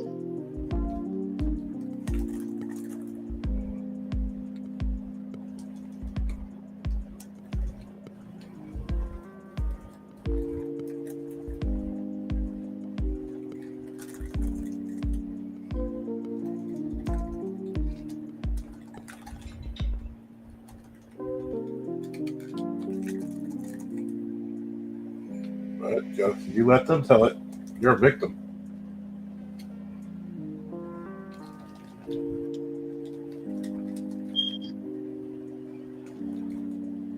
So this website you're looking at, it shows past and present officers and generals. Claudia Kennedy, Lieutenant General, 3 stars.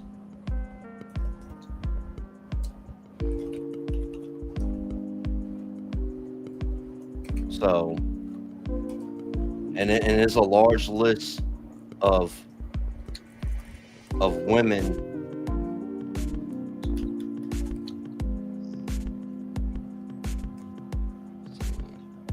I think you got to take yours down, Charles. That video. Okay, cool. Naima, you fell asleep? No. Oh, No, I'm not. No, he's alive. It's 9:35 a.m. over here, man. AM. Oh. He's just getting his goddamn Folgers. Yeah, this 2:34 AM here. Mm-hmm.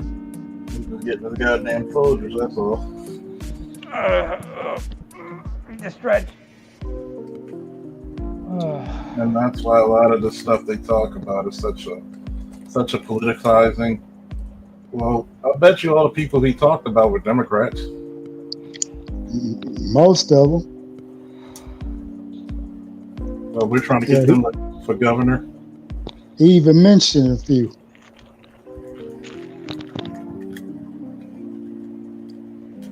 Like that's what happens when you're on that Democratic plantation, man.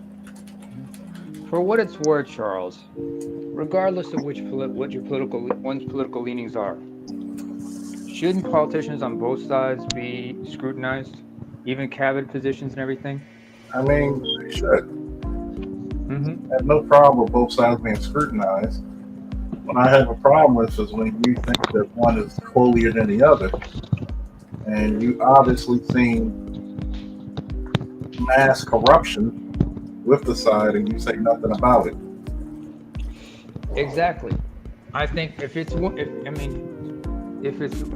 you're on one side, you should be the first to hold your so-called leaders accountable. Otherwise, the other side will destroy you and them in the process.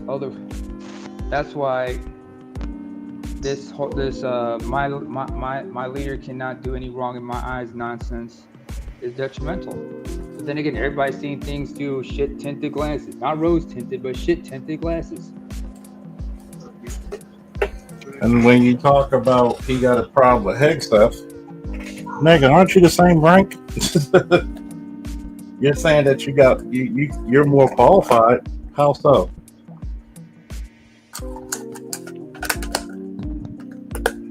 When he did the town hall meeting, did he sound like he was confident?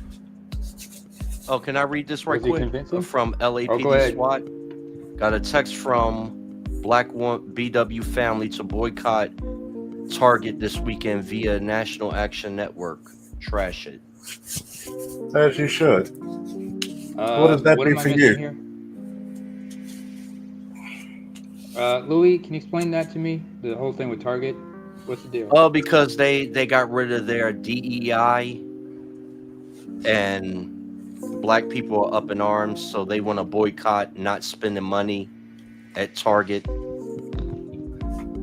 Where are you gonna go? I mean, how many other stores did they also boycott, wanting to boycott as well? Well, here's the thing. All right, one, you shouldn't spend money where you're not valued as a customer. Okay, first Exactly. and foremost. Mm-hmm. But here's the harsh reality. I'm about to get black pilled here. Facts over feelings. Target is selling product. If you go there to buy product, they are already fulfilled their part of the bargain. They're the retailer, you're the customer. Yep. This is what happens when you don't own your own shit. Or don't support your local businesses. You can't shame people or organizations into giving you things. Especially not large corporations. Walmart, Kmart, Target, other major chains. I hate to tell you this, neighbor. Kmart ain't been around for a long time, brother. 20 years. Oh, I stand corrected then. But, you know.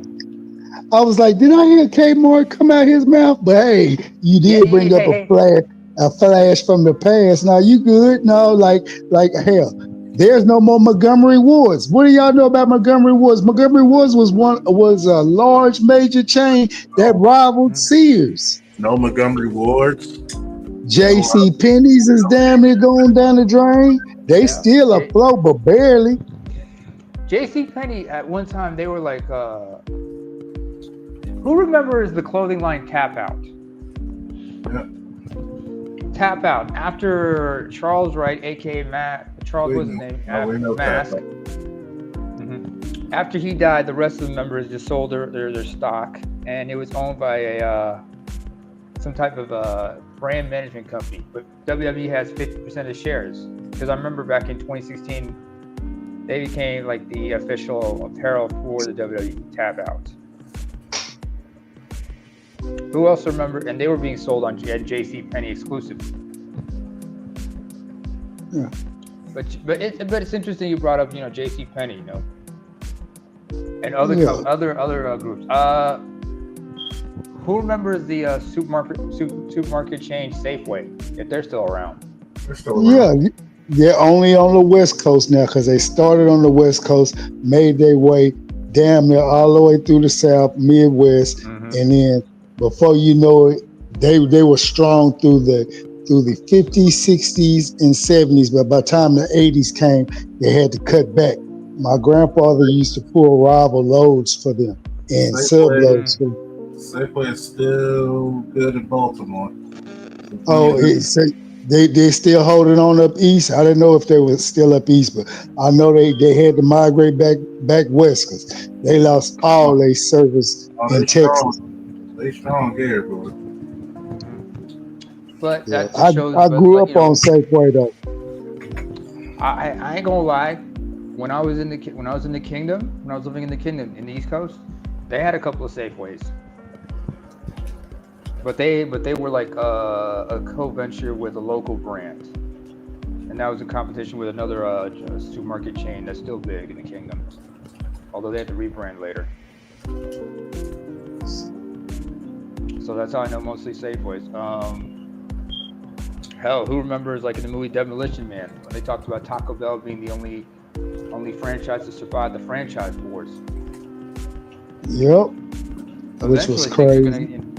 Yeah, I mean that is some crazy as hell. I mean, I live up here and you got like about a half a dozen different supermarket chains, and some of them are under the ownership of certain conglomerates. They all work independent or interdependent of one another. So I understand what I understand what you mean about like not supporting your local businesses. know? No, his ice I mean, is always better. His ice is always better in our minds. So as long as his ice and is cheaper better, quality. we got to pay homage to his ice and go spin where his ice is at. Mhm. So, you know, that's just how we do. I know. Hey, I mean, down up here, we got up here in Scandinavia, we got like 2 electronic store chains, brick and mortars with their own websites. There used to be a third one, but one of the 2 remainers bought them. And then you have these other outlets that are just strictly online. Well, you know what? That's the only way they can survive. Hey, Go Namer, ahead. hold on 1 second. I think this podcast should have been called Joint Operations Podcast. yeah, the Joint Operations Podcast.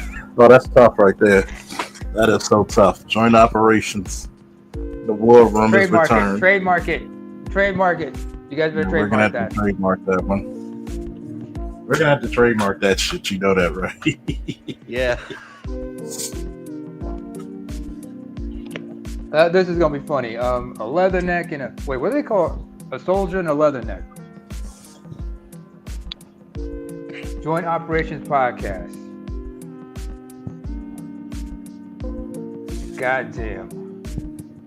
Oh yeah, you got to think about it. That now, I wonder how many people didn't find that informative. The last 2 shows we did, Lewis, how much was that informative? Oh, Yeah. What did your friend that was a command sergeant major say? He said, "Man, that was so informative and in depth. Yeah. No lies told." Think about it. There's a lot of support we get in this space from people who can't openly talk about it. And for obvious reasons. I mean, but at least they can support you in any way they can. If they can't give you the name, that's why if they can support you from behind the scenes, that's all they can do. I mean, that's why you support your interests. By the way, Louis, speaking of the Marine Corps, R.I.P. to Gene Hackman. Oh yeah. I remember he narrated the documentary about people enlisting in the Marine Corps. I watched that documentary. It was on Netflix. So R.I.P. to him. Someone else who served in the Marine Corps, Luke Thomas, who's a combat sports broadcaster. Adam Driver, the actor, although he got injured before deployment. Who else got it? Who else? So you got? Lee Martin. I'm sitting here just flabbergasted. Clint Eastwood has literally outlived Gene Hackman. He has literally outlived Gene Hackman. Get Shut the your hell out mouth, of here. AL. You're gonna jinx the man. AL, I appreciate it if you just keep my name out your mouth. And yeah, I've outlived a lot. Now watch tomorrow. Make my day. Clint gonna kick the bucket. I mean, God, you look at this guy, and you're like, wow, this guy played every great movie. He was even Lex Luthor. Yeah, he was the first major Lex Luthor movie star.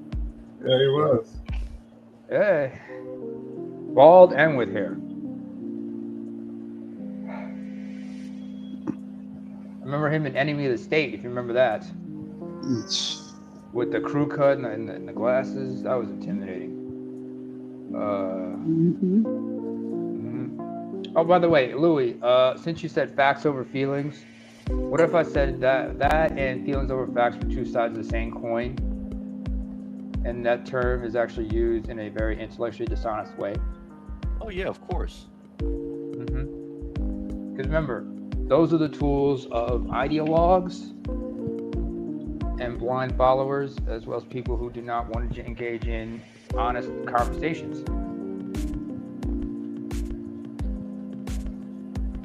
Because when it's your facts against it's always going to be their feelings over your facts and their facts over your feelings. No matter which side of the political aisle they're on. Oh yeah, it's tactics used by. It's all fairs in love and war, but it's your responsibility as a free thinking individual to decipher from the minutia for the truth. And I think that's one of the biggest problems that a lot of people don't fairly talk about the truth. You don't want to talk about the truth because you have to admit some things are going to be very touchy. There's people here who don't like me because I'm associated with you guys.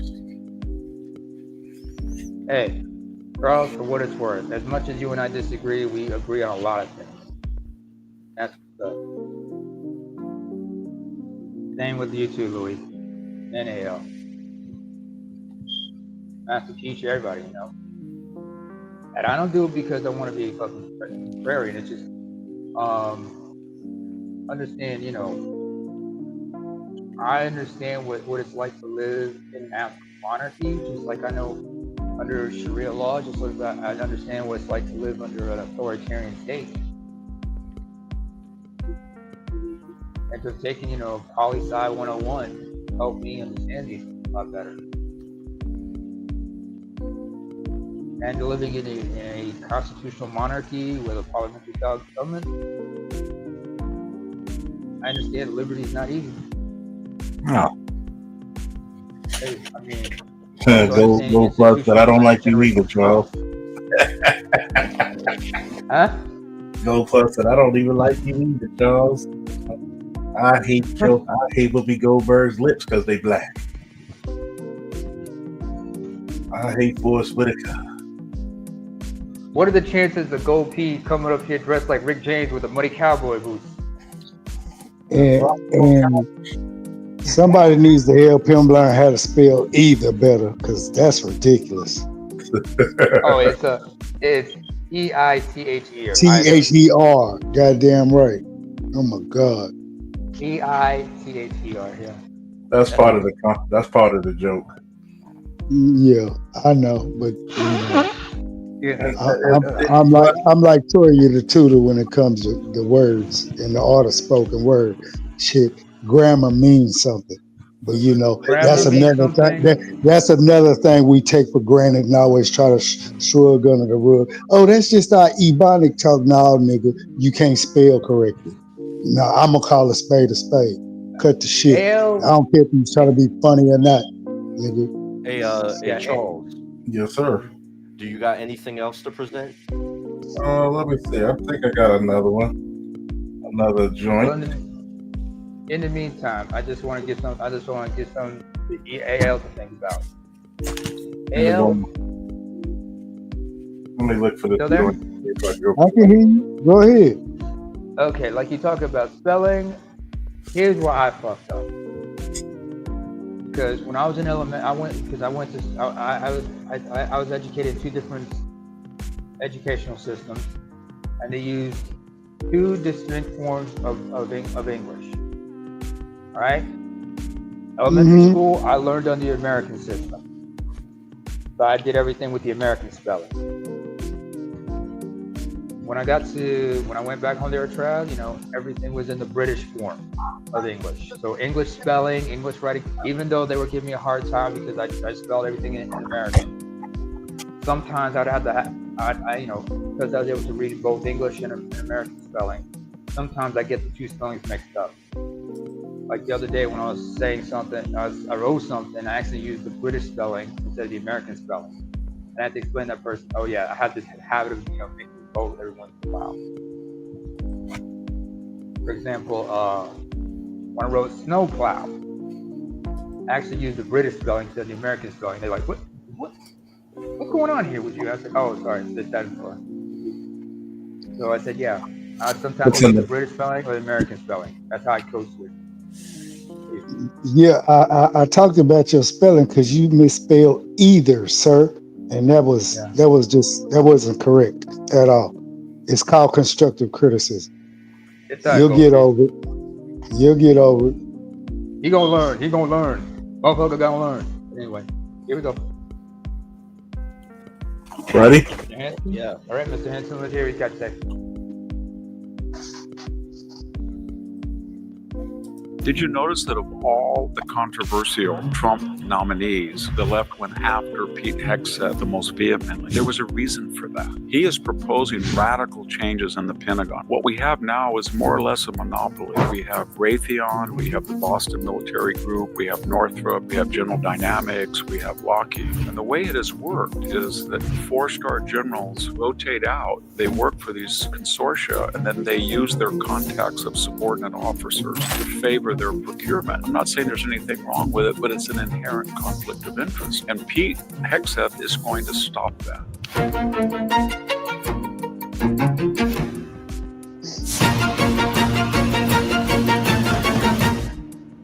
It's either neither, fool. Don't Hello, just this say is Victor either. Davis Say either Hansen neither. for the Daily Signal. I'd like to speak a little bit today, very briefly, about the Pentagon under new Defense Secretary Pete Hegseth. Did you notice that of all the controversial Trump nominees, Kash Patel, Pete Hegseth, Pam Bondi, RFK, Tulsi Gabbard, the left went after Pete Hegseth the most vehemently, and he required J.D. Vance to break that tie. There was a reason for that. He is proposing radical changes in the Pentagon. Remember where we are right now with the Pentagon. We spend $820 billion a year. It's about 14% of the entire budget. And it's immune to criticism. It really is. And we are building $14 billion carriers. We're building $85 million F-35s. We have built $140 million F-22s. And we're watching in Ukraine and the Middle East the entire mode of 21st century warfare being revolutionized. It's more of not that we're going to have bad quality, but it's more quantity and quality. They're flooding the zones with cheap drones on the ocean, in the air, and on land, and we're not there yet. We're not doing it. So what Pete Hegseth wants to do is change the entire manner of procurement. What we have now is more or less a monopoly. We have Raytheon, we have the Boston Military Group, we have Northrop, we have General Dynamics, we have Lockheed. And the way it has worked is that 4-star generals who have very generous pensions rotate out. They work for these consortia, and then they use their contacts of subordinate officers to favor their procurement. I'm not saying there's anything wrong with it, but it's an inherent conflict of interest. And Pete Hegseth is going to stop that. And he can stop it in a number of ways. Now, first is he can just go back to what we used to do. We used to say that a military officer cannot be Secretary of Defense in the civilian role. But the last two are fine men. General Mattis, I know him, whom I like, and also General Austin. We waived that. I don't think we should continue to do that. There was a reason we had a law. I wrote that we should waive it for Jim Mattis because I thought he was a superb artist. Looking back, I think it puts too much pressure on the military officers to distance themselves. So it would be better to have that position as a civilian one. Another thing we're going to do is, whether we like it or not, we're going to get rid of DEI, and he's already doing it. And he's going to save, I think, billions of dollars, and that has already had a profound effect. We have record number of recruitment per day. It's accelerating at almost 10,000 a month, and we were down 40 or 50,000 recruits. And the military, instead of saying this is a crisis, said, well, we really didn't need 40 or 50, so we met our goals. No, we were down, and now we're not down. And you can see that socially, culturally, Pete is trying to associate with the rank and file, lift weights with him, jog. It's going to be a people's person, defense secretary. He's also not going to tolerate retired admirals and generals that come out of the woodwork during election season, use their rank. They're still subject to Article 88 of the Uniform Code of Military Justice, which is enforced against lower ranking officer. The statute says that retired or serving flag officers shall not disparage major civilian officials in the executive branch, cabinet officers, vice president, especially the president. And yet we've seen in these recent news cycles I won't mention all of the generals' names, but they've called their commander-in-chief a fascist, a Nazi-like, a Mussolini character, an architect of Auschwitz, a liar, a cheat, who should be removed sooner. Just terrible things with impunity. We're not going to see that anymore under Pete Hegseth. So the procurement will be different. Recruitment will be different. Retired officers will adhere to the code. There'll be less conflict of interest. There's a lot of fat in that budget with DEI.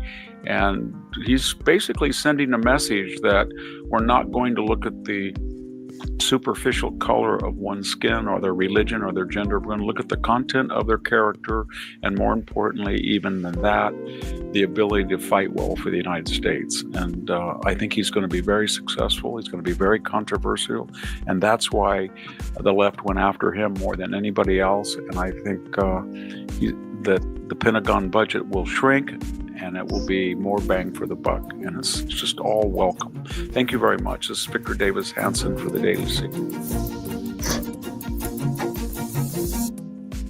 Thank you for watching today's podcast. And for more news like that, subscribe.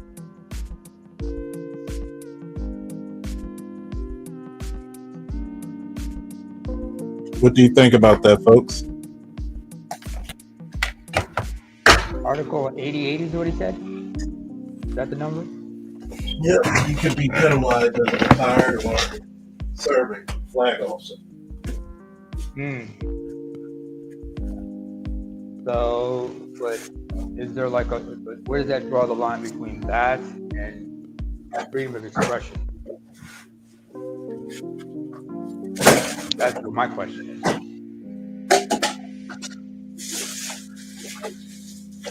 You washing dishes or something with all that clanking? You're not supposed to say disparaging of remarks against command staff. Okay, so that's the fun. So defamation, everything. Yeah. Keep it to your goddamn self is how we used to do. Okay. So keep it to your damn self. Hey, Charles. Yes, sir. We almost at 2.5 hours, and once you go past 2.5 hours, we can't make shorts out of the stream. Okay. I think this has been a good one. I like to thank everybody. Plus, the liquor's working on me, and I gotta get ready for sleep, get some sleep for work. So. Oh yeah. Oh, always a pleasure. Wait. Always another contest. Yeah. I'm out, gentlemen. Charles, do you got a stream planned for tomorrow? I think that I'll take another one. I might have one. I might do one out the works. Okay. Well, and if possible, I'll bring the nasty bass, Charles. Don't worry. Oh, boy. Make sure you got the back. Just make sure you got the slick back like Alexander O'Neal. Oh yeah. When I look at you. No, actually, I was thinking the song "Fate." Well, for Charles Faulkner and myself, we are out.